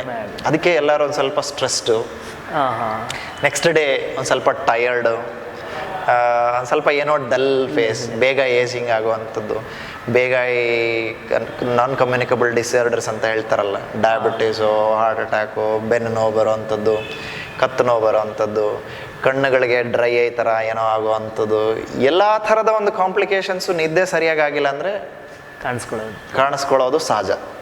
ಈ ಪ್ರಶ್ನೆ ಏನಕ್ಕೆ ಬಂತು ಅಂದರೆ, ನನ್ನ ಸ್ನೇಹಿತರು ಅವರು ಈ ಸಾಂಗ್ಸನ್ನೆಲ್ಲ ಬರೆಯೋದು, ಈ ಕವನ ಎಲ್ಲ ಬರೆಯೋದು, ಆ ಥರ ಅವ್ರು ಹೇಳಿದಾಗೇ ಹಗಲೊತ್ತೇನಂದರೆ ತುಂಬ ಜನ ಬರ್ತಾ ಇರ್ತಾರೆ, ಏನೋ ಮಾತಾಡಿಸ್ತಾ ಇರ್ತಾರೆ. ನೈಟ್ ಆಗ್ಬಿಟ್ರೆ ಯಾರು ಇರೋದಿಲ್ಲ, ಒಂಥರ ನಂಗೆ ಕ್ರಿಯೇಟಿವ್ ಫೀಲ್ ಬರುತ್ತೆ, ಕ್ರಿಯೇಟಿವ್ ಥಾಟ್ಸ್ ಬರುತ್ತೆ ಅಂತ, ಇದಕ್ಕೋಸ್ಕರ ನಾನು ರಾತ್ರಿ ಹೊತ್ತು ನಿದ್ದೆ ಮಾಡಲ್ಲ ಅಂತ ಆ ಥರ ಹೇಳಿ. ಅವರ ಒಂದು ಹೇಳಿಕೆ ಸರಿಯಾಗೇ ಇರಬಹುದು. ಯಾಕಂದರೆ ಅವ್ರಿಗೆ ಡಿಸ್ಟರ್ಬ್ ಇಲ್ಲದೆ ಇದ್ದಾಗ ಮನಸ್ಸು ಬಹಳ ಪ್ರಸನ್ನವಾಗಿರುತ್ತೆ. ಯಾವುದೇ ರೀತಿಯಾದಂಥ ಗೊಂದಲಗಳಿಲ್ಲದೆ ಇದ್ದಾಗ ಮೈಂಡ್ಗೆ ಒಂದು ಸ್ವಲ್ಪ ಕ್ರಿಯೇಟಿವಿಟಿ ಹೆಚ್ಚಾಗತ್ತೆ. ಅದನ್ನು ನೀವು ರಾತ್ರಿ ಹೊತ್ತು ಎಚ್ಚರವಾಗಿದ್ದು ಮಾಡೋ ಬದಲು ರಾತ್ರಿ ಮಲ್ಕೊಂಡ್ಬಿಟ್ಟು ಬೇಗ ಎದ್ದು ಬೆಳಗ್ಗೆ ಈಗ ಬ್ರಾಹ್ಮಿ ಮುಹೂರ್ತ ಅಂತ ಏನು ಕರೀತಾರೆ, ಆ ಬ್ರಾಹ್ಮಿ ಮುಹೂರ್ತದಲ್ಲಿ ಬೆಳಗ್ಗೆ 3 ಗಂಟೆ 2 ಗಂಟೆಯಿಂದ ಆಚೆಗೆ 3 ಗಂಟೆ 4 ಗಂಟೆಗೆ ಆ ಸಮಯದಲ್ಲೇ ಎದ್ದಾಗ ಪ್ರಕೃತಿನೂ ಸಹ ನಿಮ್ಮ ಕ್ರಿಯೇಟಿವ್ಗೆ ಇನ್ನಷ್ಟು ಸಪೋರ್ಟ್ ಮಾಡುತ್ತೆ. ಪ್ರಕೃತಿನೇ ಆಗಿದೆ, ಹಗಲೊತ್ತೆಲ್ಲ ಚಟುವಟಿಕೆಗೆ ಸ್ಟಿಮ್ಯುಲೇಷನ್, ಸೂರ್ಯ ಇರ್ತಾನೆ, ರಾತ್ರಿ ಎಲ್ಲ ಚಟುವಟಿಕೆ ಎಲ್ಲ ನಿಂತಾಗ ಹಗಲು ರೀಸ್ಟೋರ್ ಆಗುತ್ತೆ. ರಾತ್ರಿ ಎಲ್ಲ ಎನರ್ಜಿನೂ ರೀಸ್ಟೋರ್ ಆಗಿ ಬೆಳಗ್ಗೆ 3 ಗಂಟೆ 4 ಗಂಟೆ ಅಷ್ಟೊತ್ತಿಗೆ ಎಲ್ಲ ಅದು ಸೆಟಲ್ ಡೌನ್ ಆಗಿ ಆ ಎನರ್ಜಿ ಪ್ರಸನ್ನವಾಗಿರುತ್ತೆ ನಿಮಗೆ ಸಪೋರ್ಟ್ ಮಾಡಲಿಕ್ಕೆ. ನಿಮ್ಮ ಕ್ರಿಯೇಟಿವಿಟಿ ಇನ್ನೂ ಚೆನ್ನಾಗಿರುತ್ತೆ. ಹಾಗಾಗಿ ರಾತ್ರಿ ಹೊತ್ತು ಎಚ್ಚರದಿಂದ ಎದ್ದು ಮಾಡೋ ಬದಲು ಬೆಳಗ್ಗೆ ಅರ್ಲಿ ಮಾರ್ನಿಂಗ್ ಎದ್ದರೆ ಅದಕ್ಕಿಂತ ಇನ್ನಷ್ಟು ಹೆಚ್ಚಿಗೆ ನಿಮಗೆ ಕ್ರಿಯೇಟಿವಿಟಿ ಬರಬಹುದು ಅಂತವ್ರಿಗೆ ಅಂತ ನನ್ನ ಒಂದು ಅಭಿಪ್ರಾಯ. ಓಕೆ. ಮತ್ತು ಯೋಗ ಕೆಲವರಿಗೆ ಏನೇ ಮಾಡಿದ್ರು ನಿದ್ದೆನೇ ಬರಲ್ಲ ಸರ್ ಅಂತ ಹೇಳ್ತಾರೆ. ಸರ್ ನಾನು ಬೆಡ್ ಮೇಲೆ ಹೋಗ್ತೀನಿ, ಸುಮ್ಮನೆ ಕಣ್ಬಿಟ್ಕೊಂಡೇ ಕೂತಿರ್ತೀನಿ, ಎಷ್ಟೇ ಪ್ರಯತ್ನ ಮಾಡಿದ್ರು ನಿದ್ದೆ ಬರಲ್ಲ ಅಂತ. ಆ ಥರವ್ರಿಗೆ ಯೋಗದಿಂದ ಏನೇನು ಸಹಾಯ ಕೊಡುತ್ತೆ? ಈ ಯೋಗ ಹೇಗೆ ಸಹಕಾರಿಯಾಗಿರುತ್ತೆ? ಏನು ಮಾಡ್ಬೋದು ಯೋಗದಲ್ಲಿ? ಎಷ್ಟೇ ಪ್ರಯತ್ನ ಮಾಡಿದ್ರು ನಿದ್ದೆ ಮಾಡ್ತಾ ಇಲ್ಲ ಅಂದರೆ, ಒಂದು ಅವರು ಮೊದಲನೇದು ಸ್ಲೀಪ್ ಹೈಜೀನ್ ಅಂತ ಏನು ಮೇಂಟೈನ್ ಮಾಡ್ತಾರಲ್ಲ ಅದನ್ನು ಮೇಂಟೈನ್ ಮಾಡಬೇಕು. ಅದು ಮೆಡಿಕಲ್ ಟರ್ಮ್ಸಲ್ಲಿ ಹೇಳೋದಾದರೆ ಸ್ಲೀಪ್ ಹೈಜೀನ್ ಮೇಂಟೈನ್ ಮಾಡಬೇಕು ಅಂತ ಹೇಳ್ತಾರೆ. ಸ್ಲೀಪ್ ಹೈಜೀನ್ ಏನಂದರೆ, ಮಲಗೋಕ್ಕೆ ಮುಂಚೆ ಊಟ ತಿಂಡಿಗಳು ವ್ಯವಸ್ಥೆಗಳಿರಬೇಕು. ಮತ್ತು ಈ ನಮ್ಮ ಮನಸ್ಸನ್ನು ಸ್ಟಿಮ್ಯುಲೇಟ್ ಮಾಡುವಂಥ ಯಾವುದೇ ರೀತಿಯಾದಂಥ ಮಾಹಿತಿಗಳು ಬರದಂಗೆ ನೋಡ್ಕೋಬೇಕು. ಟಿ ವಿ ನೋಡ್ತಾರೆ ಊಟ ಮಾಡಿಬಿಟ್ಟು, ಅಥವಾ ಊಟ ಮಾಡುವಾಗ ಹೆವಿಯಾಗಿ ಊಟ ಮಾಡಿಬಿಟ್ಟಿರ್ತಾರೆ. ಸ್ಟಿಮ್ಯುಲೆಂಟ್ಸ್ ಎಲ್ಲ ತೊಗೊಂಡಿರ್ತಾರೆ, ಕಾಫಿ, ಟೀ, ಆಲ್ಕೋಹಾಲ್, ಇವೆಲ್ಲ ಸ್ಟಿಮ್ಯುಲೆಂಟ್ಸ್ ನರ್ವಸ್ ಸಿಸ್ಟಮ್ ಮೇಲೆ ಡೈರೆಕ್ಟಾಗಿ ಪರಿಣಾಮ ಬೀರುವಂಥ ಒಂದು ಸ್ಟಿಮ್ಯುಲೆಂಟ್ಸ್. ಈಗ ಕೆಫಿನ್ ಇರ್ಬೋದು, ಈ ಸಾಫ್ಟ್ ಡ್ರಿಂಕ್ಸ್ ಇರ್ಬೋದು, ಈ ಕಾಫಿ ರಿಲೇಟೆಡ್ ಕಾಫಿ, ಟೀ ಇವೆಲ್ಲ ಸ್ಟಿಮ್ಯುಲೆಂಟ್ಸ್ ಇವು. ನಮ್ಮ ಬಾಡಿ ಯಾವಾಗ ರಿಲ್ಯಾಕ್ಸ್ ಆಗ್ತಿದೆ, ಎನರ್ಜಿ ಸಾಕಾಗ್ತಿಲ್ಲ ಅಂದರೆ ನಮ್ಗೆ ಸಿಂಪ್ಯಾಥೆಟಿಕ್ ಆಕ್ಟಿವಿಟಿ ಅಂತ ನರ್ವಸ್ ಸಿಸ್ಟಮ್ ಹೇಳ್ತಾರಲ್ಲ, ಅದನ್ನೆಲ್ಲ ಸ್ಟಿಮ್ಯುಲೇಟ್ ಮಾಡುವಂಥ ಒಂದು, ಅಂದರೆ ನಮಗೆ ಹೆಚ್ಚಿಗೆ ಎನರ್ಜಿ ಬೇಕಾಗಿದೆ, ಎನರ್ಜಿ ರಿಲೀಸ್ ಆಗುವಂತ. ಈ ಎನರ್ಜಿ ಖರ್ಚಾಗೋವರೆಗೂ ಮತ್ತೆ ನಿದ್ದೆ ಬರಲ್ಲ, ನಿದ್ದೆ ಬರೋದಿಲ್ಲ. ಆ ಎನರ್ಜಿ ಖರ್ಚಾಗಕ್ಕೆ ನೀವೇನು ಮಾಡ್ತಾ ಇದ್ದೀರಾ? ತಿರ್ಗಾ ಇನ್ನೊಂದು ಎನರ್ಜಿ, ತಿರ್ಗಾ ಮೊಬೈಲ್ ನೋಡೋದು, ತಿರ್ಗಾ ನಿದ್ದೆ ಬರ್ತಾ ಇಲ್ಲ. ಅದಕ್ಕೆ ಫಿಸಿಕಲ್ ಆಕ್ಟಿವಿಟಿ ಮಾಡಿ ಎನರ್ಜಿ ಖರ್ಚು ಮಾಡಿಬಿಟ್ರೆ ಓಕೆ. ಫಿಸಿಕಲ್ ಆಕ್ಟಿವಿಟಿ ಮಾಡಿದಾಗ ಏನಾಗುತ್ತೆ, ಮೆಂಟಲ್ ಇನ್ಪುಟ್ ನಮಗೆ ಕಡಿಮೆ ಇರುತ್ತೆ. ಕರ್ಮೇಂದ್ರಿಯಗಳು ಎಂಗೇಜ್ ಆದಾಗ ಜ್ಞಾನೇಂದ್ರಿಯಗಳು ಅಷ್ಟು ಪರಿಣಾಮಕಾರಿಯಾಗಿ ಇರಲ್ಲ, ಎರಡು ಬ್ಯಾಲೆನ್ಸ್ ಆಗಿರುತ್ತೆ. ಆವಾಗ ಎನರ್ಜಿ ಖರ್ಚಾಗ್ಬಿಡುತ್ತೆ, ಬ್ಯಾಲೆನ್ಸ್ ಆಗುತ್ತೆ, ಇಲ್ಲಿ ಹ್ಯಾಪಿಲಿ ಗೋ ಟು ಸ್ಲೀಪ್. ಕರ್ಮೇಂದ್ರಿಯಗಳನ್ನು ಎಂಗೇಜ್ ಮಾಡಿದಿರ ಜ್ಞಾನೇಂದ್ರಿಯಗಳೇ ಜಾಸ್ತಿ ಕೆಲಸ ಕೊಡ್ತಾ ಇರ್ತೀವಿ ನಾವು, ಅಂದರೆ ಇನ್ಪುಟ್ ರಿಸೀವರ್ಸ್ ಜ್ಞಾನೇಂದ್ರಿಯಗಳು. ಆವಾಗ ಮೈಂಡ್ ನಿಲ್ಲಲ್ಲ, ಓಡ್ತಾನೆ ಇರುತ್ತೆ. ನರ್ವಸ್ ಸಿಸ್ಟಮು ಸ್ಟಿಮ್ಯುಲೇಟ್ ಆಗ್ತಾನೆ ಇರುತ್ತೆ. ಸ್ಟಿಮ್ಯುಲೇಟ್ ಆಗಿರೋದು ಸಬ್ಸೈಡ್ ಆಗೋವರೆಗೂ ನಿದ್ದೆ ಬರಲ್ಲ. ಈಗ ಯೋಗ ಏನು ಮಾಡುತ್ತೆ ಇಲ್ಲಿ ರೋಲ್ ಅಂದರೆ, ಯೋಗಾಭ್ಯಾಸ ಮಾಡೋರಿಗೆ ಮೊದಲನೇದು ಮಾಡರೇಷನ್ ಅನ್ನೋದು ಸಹಜವಾಗೇ ತೃಪ್ತಿ, ಮತ್ತು ಸೆಲ್ಫ್ ಕಂಟೆಂಟೆಡ್ ಇರ್ತಾರೆ. ಶರೀರ ಕಾನ್ಷಿಯಸ್ ಆಗಿ ನಾವು ಸ್ಟಿಮ್ಯುಲೇಟ್ ಮಾಡಿ ರಿಲ್ಯಾಕ್ಸ್ ಮಾಡೋವಂಥ ಕ್ರಿಯೆ ನಡೆದಿರುತ್ತೆ ಯೋಗಾಭ್ಯಾಸ ಮಾಡುವಾಗ. ಏನೇ ಆಗಿರಲಿ, ಒಂದು ಸ್ವಲ್ಪ ಸ್ಟಿಮ್ಯುಲೇಟ್ ಆದಮೇಲೆ ರಿಲ್ಯಾಕ್ಸೇಷನ್ ಚೆನ್ನಾಗಾಗತ್ತೆ. ಈ ಆಸನಗಳಾಗಲಿ, ಪ್ರಾಣಾಯಾಮ ಆಗಲಿ, ಏನೇ ಅಭ್ಯಾಸ ಮಾಡಿದ್ರು ಒಂದು ಸ್ವಲ್ಪ ಪ್ರಾರಂಭದಲ್ಲಿ ನಾವು ಅವ್ರನ್ನ ಪ್ರಚೋದಿಸಿ, ಆಮೇಲೆ ನಿಧಾನವಾಗಿ ಆಸನಗಳಲ್ಲಿ ಸ್ಲೋ ಡೌನ್ ಮೈಂಡ್ ಒಂದು ಸ್ವಲ್ಪ ಫುಲ್ಲಿ ನಿಲ್ಲಾಗೋವರೆಗೂ ಶವಾಸನ ಅಥವಾ ಮಾಡಿ ನಿಲ್ಲಿಸಿರ್ತಾರೆ. ಈವನ್ ಪ್ರಾಣಾಯಾಮ ಮಾಡಿದ್ರು ಕೊನೆಗೆ ಸ್ಲೋಯಿಂಗ್ ಡೌನ್. ಆವಾಗ ಏನಾಗುತ್ತೆ, ಎಲ್ಲ ನ್ಯೂರಲ್ ನೆಟ್ವರ್ಕಲ್ಲಿ ಇರ್ತಕ್ಕಂಥ ಇಂಬ್ಯಾಲೆನ್ಸಸ್ ಎಲ್ಲ ಏನಾಗ್ಬೋದು, ಸಬ್ಸೈಡ್ ಆಗೋದ್ರ ಜೊತೆಗೆ ಮನಸ್ಸು ಸ್ಲೋ ಆಗ್ತಾ ಹೋಗುತ್ತೆ. ಮನಸ್ಸಲ್ಲಿ ಯಾವಾಗ ಥಾಟ್ಸ್ ಇಲ್ಲ ಅಂದರೆ ಅದಕ್ಕೆ ರಿಯಾಕ್ಟ್ ಮಾಡೋ ಅವಶ್ಯಕತೆ ಇಲ್ಲ ಬಾಡಿ, ಅದನ್ನು ಪ್ರೋಸೆಸ್ ಮಾಡೋ ಅವಶ್ಯಕತೆ ಇಲ್ಲ. ಆಟೋಮ್ಯಾಟಿಕ್ಲಿ ಶರೀರದ ಎಲ್ಲ ಚಟುವಟಿಕೆಗಳು ಒಂದೊಂದಾಗ ಆಫ್ ಆಗ್ತಾ ಬರುತ್ತೆ. ಆಫ್ ಆಗ್ತಾ ಬಂದಾಗ ನಿದ್ದೆ, it is a natural process. ನಿಮ್ಮ ಮೈಂಡ್ ಯಾವಾಗ ಕಾಮ್ ಆಗುತ್ತೋ it is a natural tendency to fall asleep. ನಿದ್ದೆನೇ ಬರ್ತಾ ಇಲ್ಲ ನನಗೆ ಅಂದರೆ ಇವ್ರ ಮೈಂಡ್ ಆಫ್ ಆಗ್ತಾ ಇಲ್ಲ, ನಿಂದು ಕೊಟ್ಟಿರೋ ಇನ್ಪುಟ್ ಇನ್ನೂ ಪ್ರೋಸೆಸ್ ಆಗ್ತಾ ಇದೆ.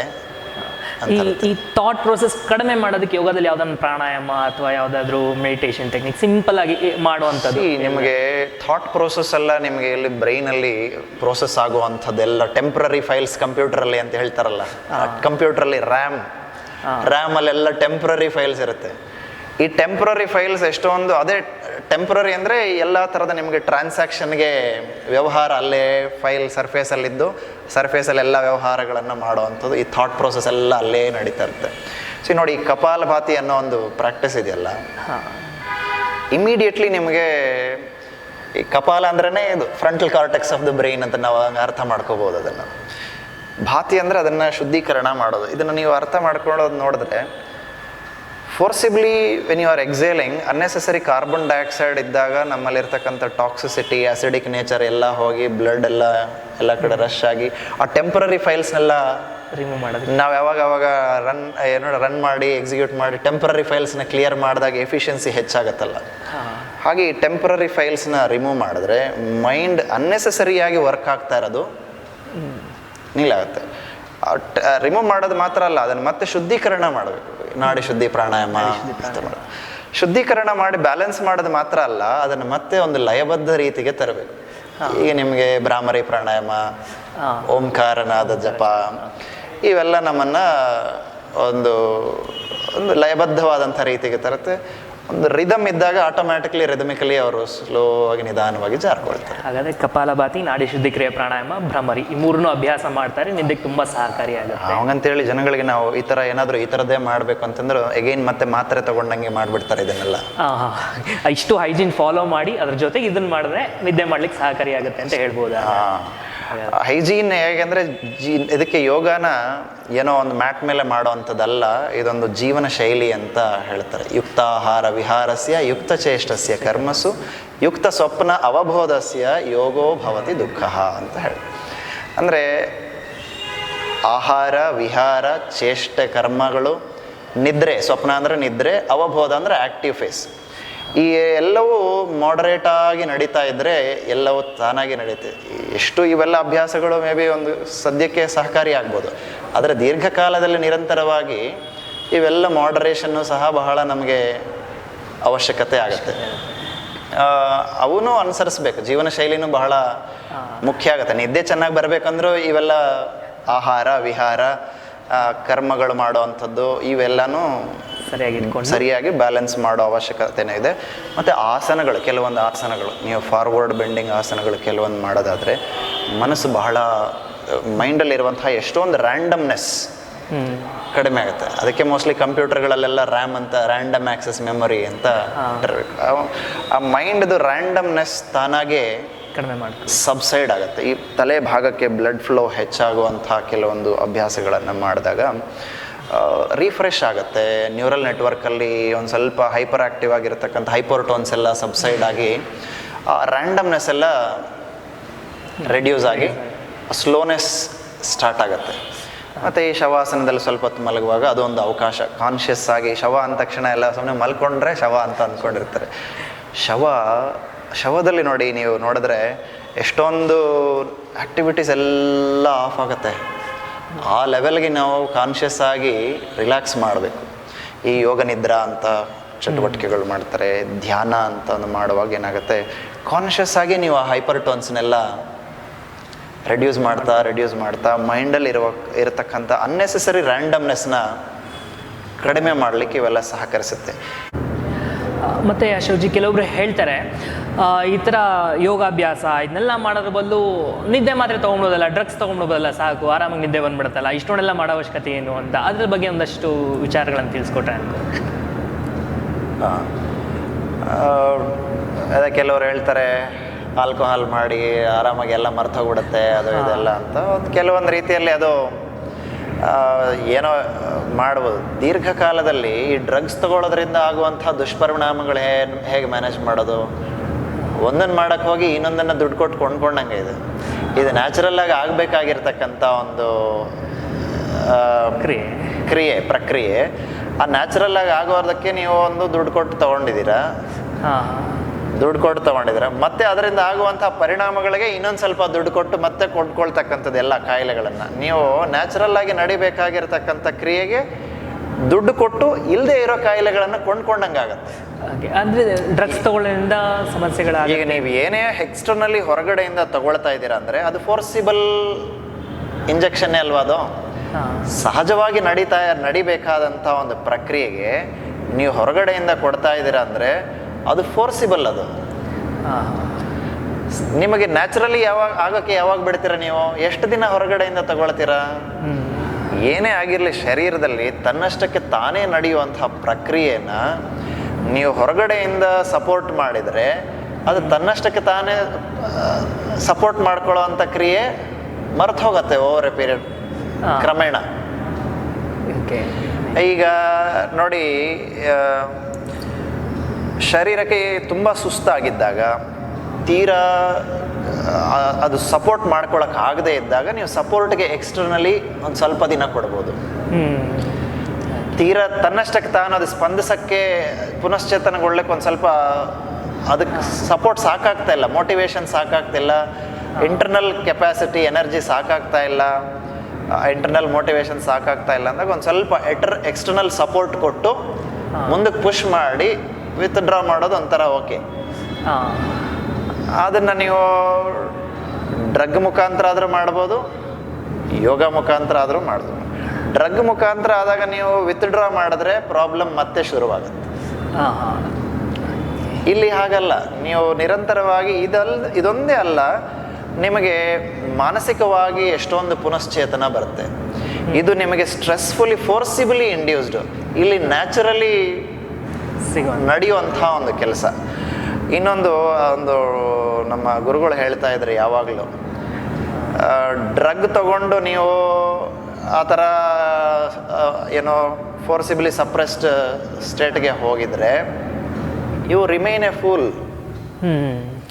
A fool going to sleep and coming remain as a fool ಅಂತ. A yogi or a jnani or one who goes to dhyana will progress in terms of consciousness as well as his awareness and ಜ್ಞಾನ ಹೆಚ್ಚಾಗತ್ತೆ ಅವನಿಗೆ ಅಂತ. So it is up to you whether you want to remain a fool or you want to upgrade go to the next level. ಇದು ಏನಂದ್ರೆ forcibly induce ಮಾಡ್ತಕ್ಕಂಥದ್ದು ನಮ್ಮನ್ನು ನಮ್ಮ ಒಂದು ಇಚ್ಛಾಶಕ್ತಿ ಇರ್ಬೋದು, ಕ್ರಿಯಾಶಕ್ತಿ ಇರ್ಬೋದು, ಮನಶಕ್ತಿಯನ್ನು ನಾವು ಸಪ್ರೆಸ್ ಮಾಡ್ಕೊಂಡಂಗೆ. ಓಕೆ. ಮತ್ತು ಈ ನಿದ್ದೆ ತುಂಬ ದೀರ್ಘಕಾಲೀನವಾಗಿ ನಿದ್ದೆ ಬರದಿರೋ ಸಮಸ್ಯೆ ಮುಂದುವರ್ಕೊಂಡು ಹೋದರೆ ಇದರಿಂದ ಆಗುವಂಥ ದುಷ್ಪರಿಣಾಮಗಳೇನು, ಯಾವ್ಯಾವ ಕಾಯಿಲೆಗಳಿಗೆ ಈಡು ಮಾಡಿಕೊಡುತ್ತೆ ಅಂತ? ಇದು ಬಹಳ ಉತ್ತಮವಾದಂಥ ಪ್ರಶ್ನೆ ಮತ್ತು ಎಲ್ಲರಿಗೂ ತಿಳ್ಕೊಳ್ಬೇಕಾದಂಥ ಒಂದು ಅವಶ್ಯಕತೆ ಇದರ ಬಗ್ಗೆ. ದೀರ್ಘಕಾಲದಲ್ಲಿ ನೀವು ಯಾವುದೋ ಒಂದು ಎಂಜಿನೆ ಅಂತ ಇಟ್ಕೊಳ್ಳೋಣ, ಬಳಸ್ತಾ ಇದ್ದೀರಾ, ದಿನಾ ಬಳಸ್ತಾ ಇದ್ದೀರಾ, ಅದನ್ನು ಸರಿಯಾದ ಕಾಲಕ್ಕೆ ಅದನ್ನು ನೀವು ಸರ್ವಿಸ್ ಮಾಡಿಸ್ತಾ ಇಲ್ಲ.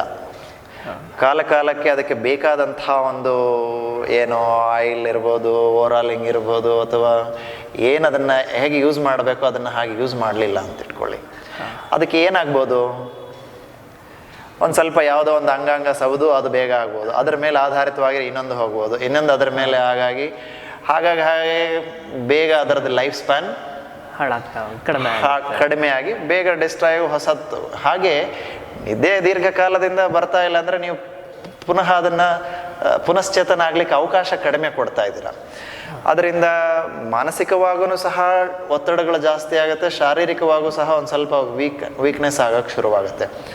ಆ ಒಂದು ನಾನ್ ಕಮ್ಯುನಿಕಬಲ್ ಡಿಸೀಸಸ್ ಅಂತ ಏನು ಕರೀತಾರೆ, ನಿಮಗೆ ಸರಿಯಾಗಿ ರೆಸ್ಟ್ ಆಗಿಲ್ಲ, ಸಿಸ್ಟಮ್ ಸರಿಯಾಗಿ ಫಂಕ್ಷನಾಲಿಟಿ ರೀಸ್ಟೋರ್ ಆಗಿಲ್ಲ ಅಂತಂದರೆ ಹೈಪರ್ ಆಕ್ಟಿವಿಟಿ ಹೆಚ್ಚಾಗ್ಬೋದು, ಎಲ್ಲ ಥರ ಇನ್ಫ್ಲಮೇಟರಿ ಡಿಸೀಸಸ್ ಹೆಚ್ಚಾಗ್ಬೋದು, ಇಲ್ಲ ಈ ಹಾರ್ಮೋನಲ್ ಇಂಬ್ಯಾಲೆನ್ಸಸ್ ಆಗುವಂಥ ಒಂದು ಎಲ್ಲ ಥೈರಾಯ್ಡಿಸಮು, ಹಾರ್ಮೋನಲ್ ಇಂಬ್ಯಾಲೆನ್ಸಸ್ಸಿಂದ ಆಗೋ ರಿಪ್ರೊಡಕ್ಟರಿ ಇನ್ಫರ್ಟಿಲಿಟಿ ಇಶ್ಯೂಸು, ಯಂಗ್ಸ್ಟರ್ಸ್ಗೆ ಏಜ್ ಆಗ್ತಾ ಇನ್ನೂ ನಿಮಗೆ diabetes, hypertension, high blood pressure, high BP, ಹೃದಯಾಘಾತಗಳಾಗುವಂಥ ಸಂಭವಗಳು, ಇನ್ನೂ ಕಾಂಪ್ಲಿಕೇಟೆಡ್ ಎಲ್ಲ, ಬೆನ್ನು ನೋವು, ಕತ್ತು ನೋವು. ಯಾಕಂದರೆ ಆ ಬೆನ್ನಿಗೆ ಕತ್ತಿಗೆ ಸರಿಯಾಗಿ ಸ್ನಾಯುಗಳಿಗೆ ಸರಿಯಾಗಿ ವಿಶ್ರಾಂತಿ ಸಿಕ್ಕಿಲ್ಲ, ಕಣ್ಣುಗಳು ತುಂಬ ಒತ್ತಡಕ್ಕೆ ಒಳಪಟ್ಟು ಅವುಗಳ ಒಂದು ದೃಷ್ಟಿ ದೋಷಗಳು ಬರೋ ಅಂಥದ್ದು, ಕಿವಿಗಳಿಗೆ ನರಗಳು ಸರಿಯಾಗಿ ವಿಶ್ರಾಂತಿ ಆಗಿಲ್ಲ ಅಂದರೆ ಈ ನರಗಳು ಬೇಗ ಒತ್ತಡಕ್ಕೆ ಒಳಗಾದ ಮೇಲೆ ಬೇಗ ಎಲ್ಲವೂ ಸಹಜವಾಗಿ ಆಗುವಂಥದ್ದು ತಾನೇ. ಇದು ಎಲ್ಲರಿಗೂ ಅರ್ಥ ಆಗುವಂಥ ವಿಷಯ. ಆದರೆ ನಾವು ಅದನ್ನು ಒಂದು ಸ್ವಲ್ಪ ಕೂಲಂಕುಷವಾಗಿ ವಿಚಾರಣೆ ಮಾಡಿದ್ರೆ ಬರುತ್ತೆ. ಏನು ಬೇಕಾದರೂ ಬರುವಂಥ ಒಂದು ನಿದ್ದೆ ಸರಿಯಾಗಿ ಆಗಿಲ್ಲ ಅಂದರೆ ಅವರ ಶರೀರದಲ್ಲಿ ಯಾವುದು ನ್ಯಾಚುರಲಿ ವೀಕ್ನೆಸ್ ಇದೆಯೋ ಶಾರೀರಿಕವಾದಂಥ ಈ ಥರ ಕಾಯಿಲೆಗಳೆಲ್ಲ ಬರೋಕ್ಕೂ ಸಾಧ್ಯ ಆಗತ್ತೆ, ಸಂಭವ ಉಂಟು. ಹಾಗೆ ಮಾನಸಿಕವಾಗಿ ನಿಮ್ಮ ಕ್ರಿಯಾಶಕ್ತಿ ಕಡಿಮೆ ಆಗುತ್ತೆ, ಚಿತ್ತಶಕ್ತಿನೂ ಕಡಿಮೆ ಆಗುತ್ತೆ. ಅವ್ರಿಗೆ ಆ ವಿವೇಚನೆ, ಆ ಒಂದು ಪ್ರಸನ್ನತೆ ಇದ್ದಾಗ ಇರೋಷ್ಟು ಹೀಗೆ ಇರಲ್ಲ. ಕ್ರಿಯಾಶೀಲತೆ ಕಡಿಮೆ ಆಗುತ್ತೆ, ಅವರ ಪ್ರೊಡಕ್ಟಿವಿಟಿನೂ ಕಡಿಮೆ ಆಗುತ್ತೆ ಲಾಂಗ್ ರನ್ನಲ್ಲಿ. ಏನಕ್ಕಂದರೆ ಈಗ ಹೃದಯಾಘಾತ ಹೇಳಿದ್ರಿ, ರಕ್ತದೊತ್ತಡ ಹೇಳಿದ್ರಿ, ಡಯಾಬಿಟೀಸು, ಎಲ್ಲದಕ್ಕೂ ಸಹ ಇದು ಒಂದು ನಿದ್ದೆ ಬರದೇ ಇರೋದು ಒಂದು ಕಾರಣ ಇರುತ್ತೆ. ಮತ್ತು ನಾವು ಒಂದೊಂದ್ಸರಿ ಏನು ಮಾಡ್ತೀವಿ, ಈ ನಿದ್ದೆಯನ್ನು, ಈ ವಿಚಾರವನ್ನು ಒಂದು ಸ್ವಲ್ಪ ಒತ್ತಟ್ಟಿಗೆ ಇಟ್ಬಿಡ್ತೀವಿ. ಇದ್ರ ಕಡೆ ನಾವು ಗಮನನೇ ಹರಿಸಲ್ಲ. ನಿದ್ದೆ ಬರ್ತಾರೆ ಸಾಧಾರಣವಾಗಿ ಅದೇನೋ ಮಾಡಿದ್ವಿ, ಇದೇನು ಊಟದ್ದು ಅದ್ರದ್ದು ಇದಕ್ಕೆಲ್ಲ ಗಮನ ಹರಿಸ್ತೀವಿ, ಬಟ್ ಈ ನಿದ್ದೆ ಕಡೆಗೆ ನಾವು ಗಮನ ಹರಿಸಲ್ಲ. ಅದಕ್ಕೋಸ್ಕರ ಈ ವಿಚಾರ ಇದು ಬಹಳ ಮುಖ್ಯವಾದಂಥ ವಿಷಯ. ನಿದ್ದೆ ಸರಿಯಾಗಿ ಆಯಿತು ಅಂದರೆ ಎಲ್ಲ ಮತ್ತೆ ಡ್ಯಾಮೇಜ್ ಆಗಿರೋವೆಲ್ಲ ಪುನಶ್ಚೇತನಗೊಳ್ಳುತ್ತೆ. ಮತ್ತು ಕೆಲವರು ಅಧಿಕವಾಗಿ ನಿದ್ದೆ ಮಾಡ್ತಿರ್ತಾರೆ. ನ್ಯಾಚುರಲಿ ಆ ಟೆಂಡೆನ್ಸಿ ಇರುತ್ತೆ ನಿದ್ದೆ ಮಾಡುವಂಥದ್ದು, ಲೇಜಿ, ಲೆಥರ್ಜಿ ಎಲ್ಲಾನು ಬತ್ತು ಅಧಿಕವಾಗೂ ನಿದ್ದೆ ಮಾಡೋದ್ರಿಂದನೂ ಇವೆಲ್ಲ ದುಷ್ಪರಿಣಾಮಗಳಾಗುತ್ತೆ. ದೀರ್ಘಕಾಲ ನಿದ್ದೆ ಸರಿಯಾಗಿ ಬರದೇ ಇರತಕ್ಕಂಥವ್ರಿಗೆ ಮೆಟಬಾಲಿಕ್ ಚೇಂಜಸ್ ಆಗಿ ಅವ್ರು ಯಾವಾಗೋ ಅನ್ನೆಸೆಸರಿ ಕ್ರೇವಿಂಗ್ಸ್ ಎಲ್ಲ ಸೃಷ್ಟಿಯಾಗಿ, ಯಾಕಂದರೆ ನಿದ್ದೆ ಮಾಡಿದಾಗ ನ್ಯಾಚುರಲಿ ನಾನು ಹೇಳ್ತೀನಿ, ಚೆನ್ನಾಗಿ ನಿದ್ದೆ ಆಗಿದ್ದರೆ ನೆಕ್ಸ್ಟ್ ಡೇ ನಿಮಗೆ ತೃಪ್ತಿಕರವಾಗಿರುತ್ತೆ. ಒಂದು ಸ್ವಲ್ಪ ಕಂಟೆಂಟೆಡ್ ಫೀಲ್ ಆಗ್ತೀರ ನೀವು. ಕಂಟೆಂಟೆಡ್ ಅಂದರೆ ತೃಪ್ತಿಕರವಾಗಿ ಫೀಲ್ ಆದಾಗ ಎಲ್ಲದರಲ್ಲೂ ನಿಮ್ಮಲ್ಲಿ ಒಂದು ಕ್ರಿಯಾಶೀಲತೆ, ಒಂದು ಚೈತನ್ಯ ಉತ್ತಮವಾಗಿರುವಂಥದ್ದು, ಹಗುರತೆ ಮೈಯಲ್ಲೆಲ್ಲ ಇರುತ್ತೆ. ನೀವು ನಿದ್ದೆ ಸರಿಯಾಗಿ ಮಾಡದೇ ಇದ್ದಾಗ ಅದರ ತೃಪ್ತಿಯನ್ನು ಪಡ್ಕೊಳ್ಳೋಕ್ಕೆ ಏನೋ ನನಗೆ ಸರಿಯಾಗಿ ಕಂಟೆಂಟೆಡ್ ಇಲ್ಲ ಒಳಗಡೆ, ಸೊ ನನಗೇನೋ ಬೇಕು ಅಂತ ಅನ್ನಿಸ್ತಾ ಇರುತ್ತೆ. ಅನ್ನಿಸ್ದಾಗ ಏನಾಗುತ್ತೆ, ನಿಮಗೆ ಕ್ರೇವಿಂಗ್ಸ್, ನಿಮಗೆ ಏನು ಈ ಕಂಟೆಂಟೆಡ್ ಹಾರ್ಮೋನ್ ಮತ್ತು ಕ್ರೇವಿಂಗ್ಸ್, ಹಂಗರ್ ಹಾರ್ಮೋನ್ ಅಂತ ಕೆಲವೊಂದು ಹಾರ್ಮೋನ್ಸ್, ನಿಮಗೆ ಹಂಗರ್ ಇಂಡ್ಯೂಸ್ ಮಾಡುವಂಥ ಹಾರ್ಮೋನ್ಸ್ ಇರ್ಬೋದು, ಮತ್ತು ನಿಮ್ಮ ಕಂಟೆಂಟ್ನ ಇಂಡ್ಯೂಸ್ ಮಾಡುವಂಥ ಒಂದು ಹಾರ್ಮೋನ್ಸ್ ಪ್ರೊಡ್ಯೂಸ್ ಆಗುತ್ತೆ ಬಾಡಿಯಲ್ಲಿ. ಆ ಹಾರ್ಮೋನ್ಸಲ್ಲಿ ನಿಮಗೆ ಯಾವಾಗ ತೃಪ್ತಿಕರವಾಗಿಲ್ವ, ನಿಮಗೆ ಹಂಗರ್ನ ಇಂಡ್ಯೂಸ್ ಮಾಡುವಂಥ, ಕ್ರೇವಿಂಗ್ಸ್ನ ಇಂಡ್ಯೂಸ್ ಮಾಡುವಂಥ ಹಾರ್ಮೋನ್ಸ್ ಹೆಚ್ಚಾಗಿ ನೀವು ಜಾಸ್ತಿ ತಿನ್ನೋವಂಥ ಸಂಭವಗಳು ಉಂಟು. ಅದರಿಂದ ಒಬೆಸಿಟಿ ಬರುವಂಥ ಸಂಭವಗಳು ಉಂಟು. ನೀವು ಹೇಳಿದ್ರಲ್ಲ, ಈ ಡ್ರಗ್ಗು, ಆಲ್ಕೋಹಾಲ್ ಇದೆಲ್ಲ ಒಂದು ಸ್ವಲ್ಪ ಆ ಕ್ಷಣಕ್ಕೆ ಮರೆಸ್ಬೋದು, ನಮ್ಮ ಬೇರೆ ಏನೋ ಯೋಚನೆಗಳಾಗಿ ನಿದ್ದೆ ಮತ್ತೆ ಬರ್ಬೋದು. ಆದರೆ ಈ ಕ್ರೇವಿಂಗ್ಸು ಅವು ಇವು ಬರುವಂಥದ್ದು ಅದು ಸಂಪೂರ್ಣವಾಗಿ ನಮ್ಮನ್ನು ಉತ್ತಮವಾದಂಥ ಸ್ಥಿತಿಗೆ ತಗೊಂಡು ಹೋಗಲ್ಲ. ಈ ನಿದ್ರೆಯಲ್ಲಿ ಹಾಗೇ ಬರುವಂಥ ನಿದ್ರೆಗಳು ಈ ತಾಮಸಿಕ ನಿದ್ದೆ, ರಾಜಸಿಕ ನಿದ್ರೆ ಅಂದರೆ ತುಂಬ ಅಗ್ರೆಷನ್, ಪ್ಯಾಸಿವ್ ಪರ್ಸನಾಲಿಟಿಗಳು ಮಾಡುವಂಥ ನಿದ್ದೆ ಕ್ವಾಲಿಟಿ ಬೇರೆ. ಈ ಲೇಜಿ ಲೆಥರ್ಜಿಕ್ ಪೀಪಲ್ ಮಾಡುವಂಥ ಜನಗಳು ಮಾಡುವಂಥ ನಿದ್ರೆ ಕ್ವಾಲಿಟಿ ಬೇರೆ. ಆದರೆ ಯೋಗ ಸಾಧನೆಯಿಂದ ನಮಗೆ ಸಿಗುವಂಥ ಒಂದು ಕ್ವಾಲಿಟಿ ಆಫ್ ಸ್ಲೀಪ್ ಇದೆಯಲ್ಲ, ಅದು ಬಹಳ ಉತ್ತಮವಾದಂಥ ಒಂದು ಕ್ವಾಲಿಟಿ ಆಫ್ ಸ್ಲೀಪ್. ಅದನ್ನು ನೀವು ಡ್ರಗ್ಸಿಂದ ಆಗಲಿ, ಬೇರೆ ಎಕ್ಸ್ಟರ್ನಲ್ ಇಂಡ್ಯೂಸ್ ಮಾಡೋದ್ರಿಂದ ಎಕ್ಸ್ಟರ್ನಲ್ಲಿ ಆ ಒಂದು ಕ್ವಾಲಿಟಿ ಆಫ್ ಸ್ಲೀಪ್ ಸಿಗಲ್ಲ ನಮಗೆ. ಮತ್ತು ಇನ್ನೊಂದು ನನ್ನ ಮುಖ್ಯವಾಗಿ ತುಂಬ ಕ್ವಶನ್ ಬರೋದೇನಪ್ಪ ಅಂದರೆ, ನಿದ್ದೆ ಪ್ರಮಾಣ ಎಷ್ಟಿರಬೇಕು ಮತ್ತು ಯಾವುದ್ರ ಮೇಲೆ ಅವಲಂಬಿತ ಇದ್ದೀವಿ? ವಯಸ್ಸಿನ ಮೇಲೆ ಅವಲಂಬಿತವಾಗಿರುತ್ತಾ, ಅಥವಾ ನಾವು ಮಾಡೋ ಕಾರ್ಯಚಟುವಟಿಕೆಗಳ ಮೇಲೆ ಅವಲಂಬಿತವಾಗಿರುತ್ತಾ, ಅಥವಾ ನಮ್ಮ ಮಾನಸಿಕ ಸ್ಥಿತಿ ಮೇಲೆ ಅವಲಂಬಿತವಾಗಿರುತ್ತಾ? ಇದು ಒಂದು ಸ್ವಲ್ಪ ಗೊಂದಲಕ್ಕೆ ಬರುತ್ತೆ. ಇವಾಗ ಹೇಳಿದ್ರೆ ಜಾಸ್ತಿ ನಿದ್ದೆ ಮಾಡಿದ್ರೆ ಲೇಜಿನೆಸ್ ಅಂತ ಹೇಳಿದ್ರಿ, ಸೊ ತುಂಬ ಕಡಿಮೆ ಮಾಡೋದು ತಪ್ಪು ಅಂತ. ಈ ಪ್ರಮಾಣ ಹೆಂಗೆ ನಾವು ಸರಿದೂಗಿಸ್ಕೊಳ್ಳೋದು, ಎಷ್ಟು ಪ್ರಮಾಣದಲ್ಲಿ ನಿದ್ದೆ ಮಾಡಬೇಕು ಅಂತ? ಈ ನಮಗೆ ನಿದ್ರೆ ನೀವು ವಯಸ್ಸಿನ ಇದರಲ್ಲೂ ಕೇಳಿದ್ರಿ, ವಯಸ್ಸಿನ ಆಧಾರಿತವಾಗಿ ತಗೋಬೇಕಾ, ಶಾರೀರಿಕ ಚಟುವಟಿಕೆ ಆಧಾರಿತವಾಗಿ ತಗೋಬೇಕಂತ. ಈಗ ನೋಡಿ, ನಮ್ಮ ಅರ್ಥ ಮಾಡ್ಕೋಬೇಕು, ಮಕ್ಕಳು ಬೆಳವಣಿಗೆ ಆಗುವಂಥವ್ರು, ಬೆಳವಣಿಗೆ ಆಗೋವಂಥವ್ರಿಗೆ ಟಿಶ್ಯೂ ಬಿಲ್ಡಪ್ ಆಗಬೇಕು. ಟಿಶ್ಯೂ ಬಿಲ್ಡಪ್ ಆಗಬೇಕು ಅಂದರೆ ಆ್ಯಕ್ಟಿವಿಟಿ ಕಡಿಮೆ ಆದಾಗ ನಾವು ಇನ್ಪುಟ್ ಕೊಟ್ಟಾಗ ಅದು ಟಿಶ್ಯೂ ಬಿಲ್ಡಪ್ ಗ್ರೋತ್ ಚೆನ್ನಾಗಾಗುತ್ತೆ ಬೆಳವಣಿಗೆಯಲ್ಲಿ. ಈ ಅಡಾಲ್ಸೆಂಟ್ಸು ಮಕ್ಕಳೆಲ್ಲ ನೋಡಿ, ನೀವು ಚಿಕ್ಕ ಮಕ್ಕಳು ನೋಡಿದ್ರೆ ದಿನಕ್ಕೆ ಒಂದು 14-18 ಅವರ್ ನಿದ್ದೆಯಲ್ಲೇ ಕಳೀತಾವೆ. ಬೆಳೀತಾ ಬೆಳೀತಾ ಬೆಳೀತಾ ಅವುಗಳ ಒಂದು ನಿದ್ದೆ ಬೆಳವಣಿಗೆ ಆಗ್ತಾ ಆಗ್ತಾ ಹೆಚ್ಚಿಗೆ ನನಗೆ ಇನ್ನೆಷ್ಟು ಹೊಸ ಟಿಶ್ಯೂಸ್ ಬಿಲ್ಡಪ್ ಆಗುವಂಥ ಒಂದು ಅವಶ್ಯಕತೆ ಇಲ್ಲ ಅಂತಂದಾಗ ತಾನಾಗಿ ಕಡಿಮೆ ಆಗತ್ತೆ. ಅದು ಬಾಡಿ ತಾನಾಗೆ ತನಗೆ ತೃಪ್ತಿ ಆಗೋವರೆಗೂ ತಗೊಳತ್ತೆ, ಎಷ್ಟು ಬೇಕೋ ಅಷ್ಟು, ನಿಮ್ಮ ನ್ಯಾಚುರಲ್ ಲೈಫ್ ಸ್ಟೈಲ್ ಇದ್ದರೆ. ಮತ್ತು ನೀವು ಬೆಳವಣಿಗೆ ಆಗ್ತಾ ಆಗ್ತಾ ಆಗ್ತಾ ನಿಮ್ಮ ಚಟುವಟಿಕೆಗಳ ಆಧಾರದ ಮೇಲೆ ನೀವು ಜಾಸ್ತಿ, ಈಗ ನೋಡಿ ನಮ್ಮ ಬಾಡಿಯಲ್ಲಿ 2 ಥರ ಒಂದು ರಿಯಾಕ್ಷನ್ಸ್ ನಡಿಬೋದು ಮೆಟಬಾಲಿಸಮಲ್ಲಿ. ಒಂದು ಕೆಟಬಾಲಿಸಮ್, ಇನ್ನೊಂದು ಅನಬಾಲಿಸಮ್ ಅಂತ. ಕೆಟಬಾಲಿಸಮ್ ಅಂದರೆ ಏನು, ನಮ್ಮ ಬಾಡಿಯಲ್ಲಿ energy consumption, destruction of the cell or tissue to produce energy ಕೊಡೋ ಅಂಥದಕ್ಕೆ ಕೆಟಬಾಲಿಸಮ್ ಅಂದರೆ anabolism is what build up of the tissue. ಈಗ ನಿಮಗೆ ಜಾಸ್ತಿ ಡಿಸ್ಟ್ರಕ್ಷನ್ ಆಗಿದೆ ಬಾಡಿಯಲ್ಲಿ ಅಂದರೆ ಆ ಒಂದು ಟಿಶ್ಯೂ ಬಿಲ್ಡಪ್ಗೆ, ಟಿಶ್ಯೂ ಗ್ರೋತ್ ಚೆನ್ನಾಗಿ ಆಗಬೇಕು ಅಂದರೆ ನಮ್ಮ ಮಾನಸಿಕವಾದಂಥ ವಿಶ್ರಾಂತಿ ಜೊತೆಗೆ ನಿದ್ರೇನೂ ಆಗಿದ್ರೆ ಬಹಳ ಚೆನ್ನಾಗಿ ಅದರ ರೀಕನ್ಸ್ಟ್ರಕ್ಷನ್ಗೆ ಅವಾಗ ಚೆನ್ನಾಗಿ ನೀವು ಬೇಕಾಗತ್ತೆ. ಸುಮ್ಮನೆ ನಿದ್ದೆ ಬರೋದಕ್ಕೆ ತುಂಬ ಡ್ಯಾಮೇಜ್ ಆಗಿದೆ ಅಥವಾ ತುಂಬ ಎಕ್ಸಾಸ್ಟ್ ಆಗಿದೆ, ತುಂಬ ಸುಸ್ತಾಗಿದೆ ಅಂದರೆ ಹೆಚ್ಚಿಗೆ ರಿಲ್ಯಾಕ್ಸ್ ಆಗಬೇಕಾಗುತ್ತೆ. ಈ ಏನಾದ್ರು ಗಂಟೆಗಳ ಪ್ರಕಾರ ಹೇಳ್ಬೋದು ಅಂದರೆ ಯಾವ ಥರ? ಗಂಟೆಗಳ ಪ್ರಕಾರ ಹೇಳಬೇಕಂದ್ರೆ ಅವರವರ ಬಾಡಿ ಒಂದು ಡಿಸ್ಟರ್ಬೆನ್ಸಸ್. ಈಗ ಫಸ್ಟು ಒಂದು 4 hour minimum of deep sleep ಅಂತ ಬೇಕಾಗತ್ತೆ. ಡೀಪ್ ಸ್ಲೀಪ್ ಅಂದರೆ ಏನು, ಆಲ್ಮೋಸ್ಟ್ ಲೈಕ್ ಡೆಡ್ ಬಾಡಿ.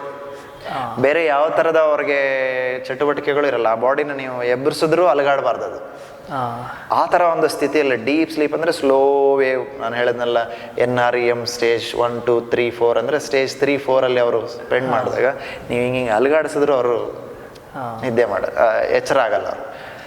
ಆ ಥರ ಸ್ಲೀಪ್ ಸೈಕಲು ಚೇಂಜ್ ಆಗ್ತಾ ಇರುತ್ತೆ. ಬಟ್ ಮತ್ತೆ ಡೀಪ್ ಸ್ಲೀಪ್ಗೆ ಹೋಗ್ತಾರೆ. ಇನಿಷಿಯಲ್ 4 ಫೇಸಸ್ ಕಂಟಿನ್ಯೂಸ್ ಆಗಿ ಒಂದು 4 ಅವರ್ ಡೀಪ್ ಸ್ಲೀಪ್ ಆಗಿ, ಇನ್ನು ಮಿಕ್ಕಿದ 2-3 ಅವರ್ ಅಂದರೆ ಸ್ವಲ್ಪ ಕನಸುಗಳು ಬರೋದು, ಅದನ್ನು ರ್ಯಾಪಿಡ್ ಐಬಾಲ್ ಮೂಮೆಂಟ್ ಸ್ಲೀಪ್, ಇಲ್ಲಿ ಒಂದು ಸ್ವಲ್ಪ ಟಿಶ್ಯೂ ರೀಕನ್ಸ್ಟ್ರಕ್ಷನ್ ಕೆಲಸ ಆಗುತ್ತೆ. ಅಂಥ ಸಮಯದಲ್ಲಿ ಅವ್ರಿಗೆ ಒಂದು 2-3 ಅವರಿಗೆ ನಿಮಗೆ ಟಿಶ್ಯೂ ಡ್ಯಾಮೇಜ್ ಎಷ್ಟಾಗಿದೆ, ಮಿನಿಮಮ್ ಅಂತೂ ಎಲ್ಲರಿಗೂ ಡೀಪ್ ಸ್ಲೀಪ್, ಒಳ್ಳೆ ಕ್ವಾಲಿಟಿ ಸ್ಲೀಪ್ ಆಗ್ತಾಯಿದೆ ಅಂದರೆ 4 ಅವರ್ ಸಾಕು. ಪ್ಲಸ್ ಅದನ್ನು ಮತ್ತೆ ಪುನಶ್ಚೇತನಗೊಳ್ಳಕ್ಕೆ 1 ಅವರ್ ಆ ಕಡೆ ಈ ಕಡೆ ಏನಾದರೂ ಮಾಡ್ಕೊಳಂಗಿದ್ರು ಆಗ್ಬೋದು. ಅಗೇನ್ ವ್ಯಕ್ತಿಯ ಒಂದು ಮಾನಸಿಕ ಸ್ಥಿತಿಗತಿಗಳ ಮೇಲೆ ಆಧಾರಿತವಾಗತ್ತೆ ಅದು. ಅವರು ಎಂಥ ಒಂದು ಮಾನಸಿಕ ಒತ್ತಡದ ಸ್ಥಿತಿಗತಿಗಳಲ್ಲಿ ಇರ್ತಾರೆ ಅದರ ಮೇಲೂ ಡಿಪೆಂಡ್ ಆಗುತ್ತೆ ಕ್ವಾಲಿಟಿ ಸ್ಲೀಪು. ಕೆಲವರಿಗೆ ಕ್ವಾಲಿಟಿ ಸ್ಲೀಪ್ ಆಗೋದೇ ಇಲ್ಲ. ಈ ಸಿಟಿಯಲ್ಲಂತೂ ಬಿಡಿ, ಪೊಲ್ಯೂಷನ್ ಒಂದಾದರೆ ಬೇರೆ ಥರದ ಎಲ್ಲ ಡಿಸ್ಟ್ರಾಕ್ಷನ್ಸು, ಇನ್ನೊಂದು ಥರ ನಮಗೆ ನಿದ್ದೆನ ಒಂದು ಸ್ಲೋ ವೇವ್ ಸ್ಲೀಪ್ಗೆ, ಗಾಢವಾದ ನಿದ್ರೆಗೆ ಜಾರಲಿಕ್ಕೆ ಅವಕಾಶಗಳು ಕಡಿಮೆ ಇರುತ್ತೆ. ಹಾಗಾಗಿ ಎಲ್ಲ ಒಂದು ಸ್ವಲ್ಪ ಟ್ರಾನ್ಸಿಷನಲ್ ಅಥವಾ ಮೇಲ್ಮೇಲೆ ನಿದ್ದೆ ಮಾಡೋ ಥರನೇ ಕೆಲವರು ಇರ್ತಾರೆ. ಕೆಲವರು ಗಾಢವಾದ ನಿದ್ದೆಗೆ ಹೋಗೋರು ಆದಷ್ಟು ಪುನಶ್ಚೇತನವಾಗಿರ್ತಾರೆ. ಮತ್ತು ಏನಂದರೆ ಈ ಅಬ್ಜೆಕ್ಟಿವ್ ಆಗಿ ಗಂಟೆಗಟ್ಟಲೆ ಲೆಕ್ಕ ಹಾಕೊಳ್ಳೋಕ್ಕಿಂತ ನನಗೆ ನಿದ್ದೆ ಮಾಡಿ ಎದ್ದ ಮೇಲೆ ನಿಮಗೆ ನಿದ್ದೆ ಪೂರೈಕೆ ಸಮರ್ಪಕವಾಗಿ ಆಗಿದೆ ಅಂದರೆ ತಾನಾಗೆ ಎಚ್ಚರ ಆಗತ್ತೆ. ಈ 4 ಅವರ್ 5 ಅವರ್ ಆದಮೇಲೆ ಸಮರ್ಪಕವಾದ ನಿದ್ದೆ ನಿಮ್ಗೆ ಆಗಿದೆ ಅಂದರೆ ನೀವು ಎಷ್ಟು ಬೇಡ ಅಂದರೂ ಎಚ್ಚರ ಆಗುತ್ತೆ. ಆಮೇಲೆ ಈ ಮನಸ್ಸು ಒಂದು ಸ್ವಲ್ಪ ಲೇಸಿ ಆಗಿರುತ್ತೆ ನೋಡಿ, ಮನಸ್ಸು ಶರೀರ ಒಂದು ಸ್ವಲ್ಪ ಲೇಸಿ ಆಗಿದ್ದಾಗ ನೀವು ಇನ್ನೂ ಮಾಡಬೇಕು ಅಂತ ಅನಿಸ್ತಾ ಇರುತ್ತೆ. ಅಥವಾ ಡ್ಯಾಮೇಜ್ ಇರ್ತಕ್ಕಂಥವ್ರು ಮತ್ತು ರೀಕನ್ಸ್ಟ್ರಕ್ಷನ್ಗೆ ವಯಸ್ಸು ಆಗ್ತಾ ಒಳ್ಳೆ ನಿದ್ದೆ ಬೇಕಾಗತ್ತೆ. ಯಾಕಂದರೆ ಅವ್ರಿಗೆ ಕೆಟಬಾಲಿಸಮ್ ಅಂದರೆ ಡಿಸ್ಟ್ರಕ್ಷನ್ ಪ್ರೋಸೆಸ್ ಜಾಸ್ತಿ ಇರುತ್ತೆ, ಸಿಂಥಸಿಸ್ ಕಡಿಮೆ ಇರುತ್ತೆ. ಅದಕ್ಕೋಸ್ಕರ ಅವ್ರಿಗೆ ಏಜ್ ಆಗ್ತಾ ಆವಾಗೂ ಅವ್ರಿಗೆ ಒಳ್ಳೆ ನಿದ್ರೆ ಅವಶ್ಯಕತೆ ಇರುತ್ತೆ. ಮಿಡಲ್ ಏಜಲ್ಲಿ ಇರೋರು, ಒಂದು ಸ್ವಲ್ಪ ನಾರ್ಮಲ್ ಚಟುವಟಿಕೆಗಳು ಇಟ್ಕೊಂಡಿರೋರು ಆರಾಮಾಗಿ ಒಂದು 5-6 ಅವರ್ ನಿದ್ದೆ ಮಾಡಿದ್ರು, 7 ಅವರ್ವರೆಗೂ ಮಾಡಿದರೆ ಒಂದು ಒಳ್ಳೆ ರಿಫ್ರೆಶಿಂಗ್ ಆಗುತ್ತೆ. ಬಟ್ ಗಾಢವಾದ ನಿದ್ರೆ ಆಗೋದು ನಮಗೆ 4-5 ಅವರ್ ಅಷ್ಟೇ. ಮೂಲತಃ ಒಟ್ಟಿನಲ್ಲಿ ನಮ್ಮ ಮಾನಸಿಕ ಸ್ಥಿತಿ, ನಮ್ಮ ದೇಹದ ಚಟುವಟಿಕೆ ಎಲ್ಲನೂ ಗಣನೆಗೆ ಬರುತ್ತೆ. ಆಮೇಲೆ ಸ್ಲೀಪ್, ಅದರಲ್ಲಿ ಏನೋ ಕನಸುಗಳು ಅವು ಇವು, ಮಧ್ಯದಲ್ಲೇನೋ ಥಾಟ್ಗಳು ಓಡೋದು, ಹಾರ್ಟ್ ರೇಟ್ ಹೆಚ್ಚಾಗೋದು ಕಡಿಮೆ ಆಗೋದು, ಅವೆಲ್ಲ ಆಮೇಲೆ ನಡೀತಾ ಇರುತ್ತೆ. ಸೊ ಆ ಥರದಲ್ಲಿ ಏನಂದರೆ ಅವಾಗ ಡ್ಯಾಮೇಜ್ಡ್ ಸೆಲ್ಸ್ ರೀಕನ್ಸ್ಟ್ರಕ್ಟ್ ಆಗೋದು, ಈ ಥರ ಒಂದು ಫೆಸಿಲಿಟಿ ಅಂದರೆ ಪ್ರತಿಕ್ರಿಯೆಗಳು ನಡೀತಾ ಇರುತ್ತೆ. ಅದಕ್ಕೆ ಬೇಕು. ಅದಕ್ಕೋಸ್ಕರ ನೀವು ಆಮೇಲೆ ಗಾಢವಾದ ನಿದ್ರೆ ಆದಮೇಲೆ ಒಂದು ಸ್ವಲ್ಪ ಆ ಕಡೆ ಈ ಕಡೆ, ಈಗ ಅದನ್ನು ರ್ಯಾಪಿಡ್ ಐಬಾಲ್ ಮೂಮೆಂಟ್ ಸ್ಲೀಪ್ ಅಂತ ಕರೀತಾರೆ. ಅಲ್ಲಿ ಎಲ್ಲ ಚಟುವಟಿಕೆಗಳಿರುತ್ತೆ. ನಾನ್ ರ್ಯಾಪಿಡ್ ಐಬಾಲ್ ಮೂಮೆಂಟ್ ಸ್ಲೀಪ್ ಅಂದರೆ ಗಾಢ ನಿದ್ರೆಯಲ್ಲಿ ಏನು ಚಟುವಟಿಕೆಗಳು ಇಲ್ಲ, ಎಲ್ಲ ಬೇಸಲ್ ಮಿನಿಮಲ್ ಎಷ್ಟು ಬೇಕೋ ಶರೀರನ ಆರೋಗ್ಯವಾಗಿಡಲಿಕ್ಕೆ ಅಷ್ಟಕ್ಕೆ ಆ ಸ್ಟೇಟ್ಗೆ ಹೋದರೆ ಬೇಗ ಅದು 4 ಅವರ್ 5 ಅವರ್ ಆದರೆ.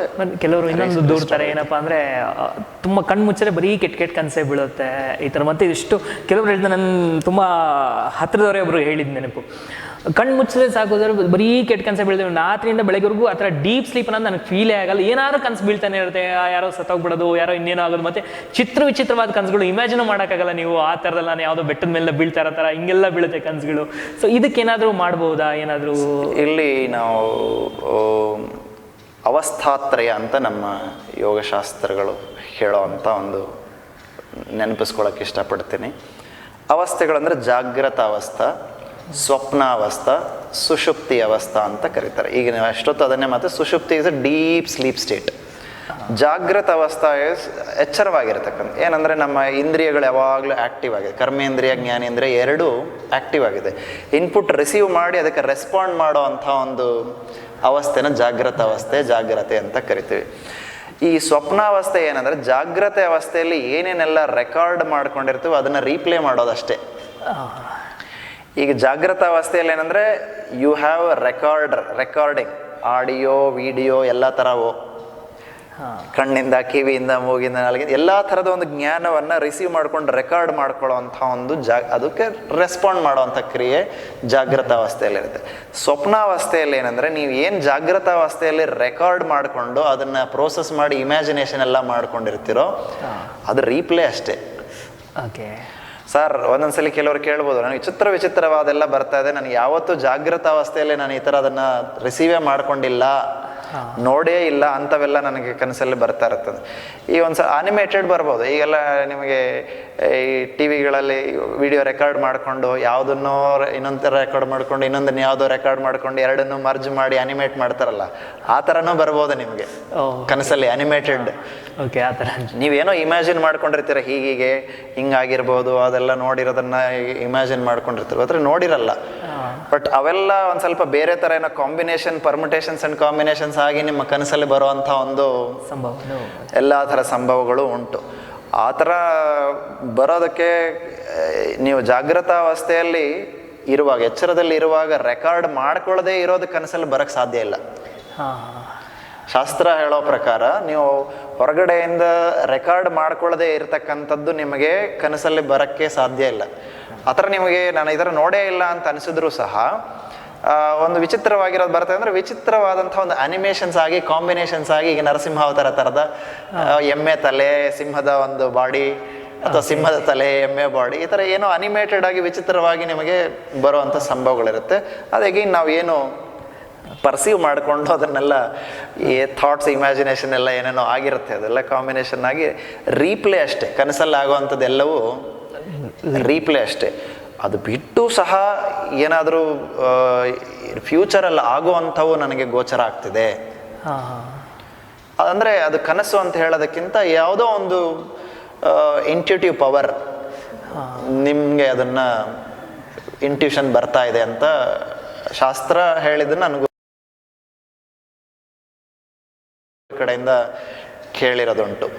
ಈ ಕನಸು ಅಂತ ಬರಬೇಕಂದ್ರೆ ಕನಸೇ ಆದರೆ ಅದು ನಿಮಗೆ ರೆಕಾರ್ಡೆಡ್ ಬಿಟ್ಟರೆ ಬರಲ್ಲ. ಇದು ಫ್ಯೂಚರಲ್ಲಿ ಆಗುವಂಥದ್ದು ನನಗೆ ಈಗಲೇ ಗೋಚರವಾಗ್ತಾ ಇದೆ ಅಂದರೆ ಅದನ್ನು ಕನಸು ಅನ್ನೋಕ್ಕಿಂತ ಯಾವುದೋ ಒಂದು ಇಂಟರ್ನಲ್ ಇಂಟ್ಯೂಷನ್ ಇರ್ಬೋದು, ಎಕ್ಸ್ಟರ್ನಲಿ ಏನೋ ಒಂದು ಫೋರ್ಸ್ ಇರ್ಬೋದು, ನಿಮ್ಗೆ ಒಂದು ತರುತ್ತೆ ಅಂತ ನನ್ನ ಗುರುಗಳ ಕಡೆಯಿಂದ ಕೇಳಿರ್ತಕ್ಕಂಥ. ನಿಮ್ಮ ಪ್ರಕಾರ ಜಾಗೃತಾವಸ್ಥೆಯಲ್ಲಿ ನಾವು ಒಳ್ಳೊಳ್ಳೆ ವಿಚಾರಗಳನ್ನು ತಗೊಂಡ್ರೆ ಒಳ್ಳೆ ಕನಸು ಬೀಳುವಂತಹ ಸಂಭವ ಇರುತ್ತೆ. ಶಾಸ್ತ್ರಗಳು ಓದೋದು ಅಥವಾ ನಮ್ಮ ಪುರಾಣಗಳು ಓದೋದು ಇದೆಲ್ಲ ಮಾಡಿದ್ರೆ ಒಳ್ಳೆ ಕನಸುಗಳು ಬರುವಂತ ಸಂಭವ. ನಿಮ್ಮ ಇಮ್ಯಾಜಿನೇಷನ್ಸು ಅಷ್ಟೇ ವಿಚಿತ್ರವಾಗಿ ಇಲ್ದಿರ ಒಂದು ವೈಚಾರಿಕವಾಗಿ ನಂಬಲಾರ್ಹವಾದಂಥದ್ದು ಇರ್ಬೋದು. ಆ ಥರದ್ದು ಇದ್ರೆ ಅಪೇಕ್ಷೆ ಮಾಡ್ಬೋದು ಅಥವಾ ಉತ್ತಮವಾದಂತಹ ವಿಚಾರಗಳಲ್ಲಿ ಇಮ್ಯಾಜಿನೇಷನ್ಸ್ ಇದ್ರು. ಈಗ ನೀವು ಹೇಳಿದ್ದಾಗುತ್ತೆ, ತುಂಬಾ ಜನ ಮಲಗಬೇಕಂದ್ರೆ ಏನೇನೋ ಯೂಟ್ಯೂಬಲ್ಲಿ ಮತ್ತೆ ಕ್ರೈಮ್ ಸ್ಟೋರಿಗಳು ನೋಡೋದು, ಅದರಿಂದ ಕೆಟ್ಟ ವಿಚಾರಗಳು ಬರುವಂಥ ಸಂಭವಗಳು ತುಂಬಾ ಹೆಚ್ಚಾಗಿ. ಭದ್ರಂ ಕರ್ಣೇಭಿಃ ಶೃಣುಯಾಮ ದೇವಾಃ ಭದ್ರಂ ಪಶ್ಯೇಮಾಕ್ಷಭಿರ್ಯಜತ್ರಾಃ. ಅಂದರೆ ನಾವು ತಗೊಳ್ಳೋವಂಥ ಇನ್ಪುಟ್, ನೋಡುವಂಥದ್ದು ಯಾವಾಗಲೂ ನಮಗೆ ಶಾಸ್ತ್ರ ನೋಡಿ ಮಂತ್ರಗಳ ಕಡೆಯಿಂದ ಹೇಳುವಂಥದ್ದು, ನೋಡುವಂಥದ್ದು ಮಂಗಲಕರವಾದದ್ದಾಗಲಿ, ಕೇಳುವಂಥದ್ದು ಮಂಗಲಕರವಾದಂಥದ್ದಾಗಲಿ ನೋಡಿ. ಭದ್ರಂ ಕರ್ಣೇಭಿಃ ಶೃಣುಯಾಮ, ಕಿವಿಗಳಿಂದ ನನಗೆ ಬರುವಂತಹ ಶಬ್ದ ಇನ್ಪುಟ್ ಎಲ್ಲವೂ ಮಂಗಲಕರವಾದದ್ದೇ ಆಗಲಿ. ಕಣ್ಣುಗಳು ಅಕ್ಷಭಿಹಿ, ಕಣ್ಣುಗಳಿಂದ ನೋಡುವಂಥದ್ದು ನನಗೆ ದೃಷ್ಟಿ ಏನೆಲ್ಲ ಬರುತ್ತೆ ಅದೆಲ್ಲವೂ ಮಂಗಲಕರವಾದದ್ದೇ ಆಗಿರಲಿ. ಆವಾಗ ನನಗೆ ಇನ್ಪುಟ್ ಮಂಗಲಕರವಾದದ್ದಾದಾಗ ಕನಸು ಮಾತ್ರ ಅಲ್ಲ, ನನ್ನ ಎಲ್ಲ ಥರದ ಒಂದು ಮಾನಸಿಕ ಸ್ಥಿತಿಗತಿಗಳು ಮಂಗಲಕರವಾಗೇ ಇರುತ್ತೆ. ನಾನು ಯಾವಾಗ ಅಮಂಗಲಕರವಾದಂಥ ಇನ್ಪುಟ್ಗಳನ್ನು ನಾನು ಯಾವಾಗಲೂ ಹಾಕ್ಕೊಳ್ತಾ ಇದ್ದೀನಿ ಒಳಗಡೆ ಅಂದರೆ ನಾವು ಗೊತ್ತಿಲ್ಲದಿರೇ ಹೋಗ್ತಾ ಇರ್ತವೆ, ರೀಪ್ರೊಡ್ಯೂಸ್ ಆಗೋ ಸಂಭವನೂ ಉಂಟು. ಈಗ ನೋಡಿ ನಮ್ಗೆ ಎಲ್ಲ ಕಡೆ ನೀವು ನೋಡಿದ್ರೆ ಫೋನಲ್ಲಿ ಈಸಿಯಾಗಿ ಯೂಟ್ಯೂಬಲ್ಲಿ ಎಲ್ಲ ಥರ ಸಿಗುತ್ತೆ. ನೀವು ಹೇಳ್ದಂಗೆ ಟಿ ವಿ ನೋಡಿದ್ರೆ ಹಾಕಿದ್ರೆ ಬರೋದೇ ಎಲ್ಲ ಮಂಗಲಕರವಾದದ್ದು ಬರೋದು ಭಾಳ ಕಡಿಮೆ ಬಿಡಿ. ನಿಜ. ಬರೀ ಬೇರೆ ಚಾನಲ್ಗಳಿರುತ್ತೆ, ನಮ್ಮ ಒಲವು ಬೇಗ ಹೋಗಲ್ಲ ಆ ಕಡೆಗೆ. ನಿಜ. ಸೊ ಅದನ್ನು ನಾವು ಮೇ ಬಿ ವೈಚಾರಿಕತೆಯಿಂದ ಯಾವಾಗಲೂ ಆದಷ್ಟು ಮಂಗಲಕರವಾದದ್ದನ್ನು ನೀವು ಹೇಳ್ದಂಗೆ ಆ ಥರ ಟಿ ವಿ ಚಾನಲ್ಗಳು ಇದೆ. ಮಂಗಲಕರವಾದಂಥ ಒಂದು ವಿಚಾರಗಳನ್ನು ತಿಳಿಸುವಂಥ ಟಿ ವಿ ಯೂಟ್ಯೂಬ್ ಚಾನಲ್ಗಳು, ಅದರ ಕಡೆಗೆ ಹೋದರೆ ಅವನ್ನೆಲ್ಲ ಕಡಿಮೆ ಆಗುತ್ತೆ. ಅಥವಾ ನೀವು ಯಾವಾಗೂ ಚೈಲ್ಡ್ಹುಡ್ಡಲ್ಲಿ ತೊಗೊಂಡಿರೋವು ಬರ್ಬೋದು. ನಿಜ ನಿಜ. ಸೊ ಇಷ್ಟೊತ್ತು ಸಮಯ ತಗೊಂಡು ಇಷ್ಟು ಸವಿಸ್ತಾರವಾಗಿ ನಿದ್ದೆ ಬಗ್ಗೆ ಮಾತನಾಡಿದ್ದಕ್ಕೆ ತುಂಬ ಧನ್ಯವಾದಗಳು. ಮತ್ತು ಯಾರಾದರೂ ನಾವು ಅಶೋಕ್ ಸರ್ ಹತ್ರನೇ ನಾವು ಯೋಗ ಕಲಿಬೇಕು ಅಂತ ಯಾರನ್ನ ಅಪೇಕ್ಷೆ ಪಡೋರಿಗೆ ಎಲ್ಲಿ ನಿಮ್ಮನ್ನು ಹೇಗೆ ಸಂಪರ್ಕ ಮಾಡ್ಬೋದು? ಅವರು ಇಲ್ಲಿಗೆ ಬರ್ಬೋದು, ಅಥವಾ ನನ್ನ ಮೊಬೈಲ್ ನಂಬರ್ 9900994719 ಅದಕ್ಕೆ ಕರೆದು ಬರ್ಬೋದು. ಇಲ್ಲ ಗೂಗಲಲ್ಲಿ ಅವರು ಸರ್ಚ್ ಮಾಡಿದ್ರೆ ಪ್ರಣವ ಯೋಗ ಪ್ರತಿಷ್ಠಾನ ಅಂದರೆ ಅಲ್ಲಿ ಗೂಗಲ್ ಪೇಜಲ್ಲಿ ನಿಮಗೆ ಲೊಕೇಶನ್ ಸರ್ಚ್ ಮಾಡಿದ್ರೆ ಪೂರ್ತಿ ಪ್ರಣವ ಯೋಗ ಪ್ರತಿಷ್ಠಾನ ಅಂತ ಅವರು ಹೊಡೆದ್ರೆ ಗೂಗಲಲ್ಲಿ ಅಡ್ರೆಸ್ ಸಿಗುತ್ತೆ, ಫೋನ್ ನಂಬರು ಸಿಗುತ್ತೆ. ಬರ್ಬೋದು. ನಮ್ಮ ಫೇಸ್ಬುಕ್ ಪೇಜು ಪ್ರಣವ ಯೋಗ ಪ್ರತಿಷ್ಠಾನ ಅಂತ ಇದೆ, ಯೂಟ್ಯೂಬ್ ಚಾನಲ್ ಪ್ರಣವ ಯೋಗ ಪ್ರತಿಷ್ಠಾನ ಅಂದರೆ ಸಂಪರ್ಕಿಸ್ಬೋದು. ಇಲ್ಲಿ ಯೋಗ ಟೀಚರ್ಸ್ ಟ್ರೈನಿಂಗು ನಡೆಯುತ್ತೆ, ಥೆರಪಿ ಕೊಡಲಾಗತ್ತೆ. ಎಷ್ಟೊಂದು ಕಾಯಿಲೆಗಳಿಂದ ಬರ್ತಕ್ಕಂಥವ್ರಿಗೆ ನಿದ್ರೆಯಿಂದನೇ ಅರ್ಧ ಅವ್ರಿಗೆ ಸಮಸ್ಯೆ ಆಗಿರುತ್ತೆ. ಇಂಜುರೀಸ್ ಆಗಿರ್ತಕ್ಕಂಥವ್ರು ಎಷ್ಟೊಂದು ಜನ ನಿದ್ರೆ ಬಗ್ಗೆ ಅವ್ರಿಗೆ ಎಜುಕೇಟ್ ಮಾಡಿದಾಗ ಅದರ ಕ್ವಾಲಿಟಿ ಇಂಪ್ರೂವ್ ಆಗಿದ್ದಾಗ ಬೇಗ ಕ್ವಿಕ್ ರಿಕವರಿ ಆಗಿರ್ತಕ್ಕಂಥ ನಿದರ್ಶನಗಳು ಉಂಟು. ಎಲ್ಲ ಆ ಥರ ಏನಾದರೂ ಇದ್ದರೆ ಸಂಪರ್ಕಿಸ್ಬೋದು, ಕರೆ ಮಾಡಿ ಸಂಪರ್ಕಿಸ್ಬೋದು ಈ ಥರ ವಿಚಾರ. ಓಕೆ, ಈ ಪ್ರಣಯೋಗ ಪ್ರತಿಷ್ಠಾನದ್ದು ಸಂಪೂರ್ಣ ಮಾಹಿತಿಯನ್ನು ನಾನು ಡಿಸ್ಕ್ರಿಪ್ಷನಲ್ಲೂ ಹಾಕಿರ್ತೀನಿ, ಮತ್ತು ವಿಡಿಯೋ ಕೊನೆಯಲ್ಲೂ ಸಹ ಸಿಕ್ಕತ್ತೆ. ಅದನ್ನು ನೀವು ಅನುಸರಿಸ್ಕೊಂಡು ಬೇಕಂದರೆ ಅಶೋಕ್ ಸರ್ನ ಭೇಟಿ ಮಾಡ್ಬೋದು. ಅಶೋಕ್ ಜಿ, ಇಷ್ಟೆಲ್ಲ ತಿಳಿಸ್ಕೊಟ್ಟಿದ್ದಕ್ಕೆ ಧನ್ಯವಾದಗಳು. ಧನ್ಯವಾದ. ಅವಕಾಶ ಮಾಡಿಕೊಟ್ಟಿದ್ದಕ್ಕೆ ಧನ್ಯವಾದ ನಿಮಗೂ ಪ್ರಶಾಂತ್. ಧನ್ಯವಾದ.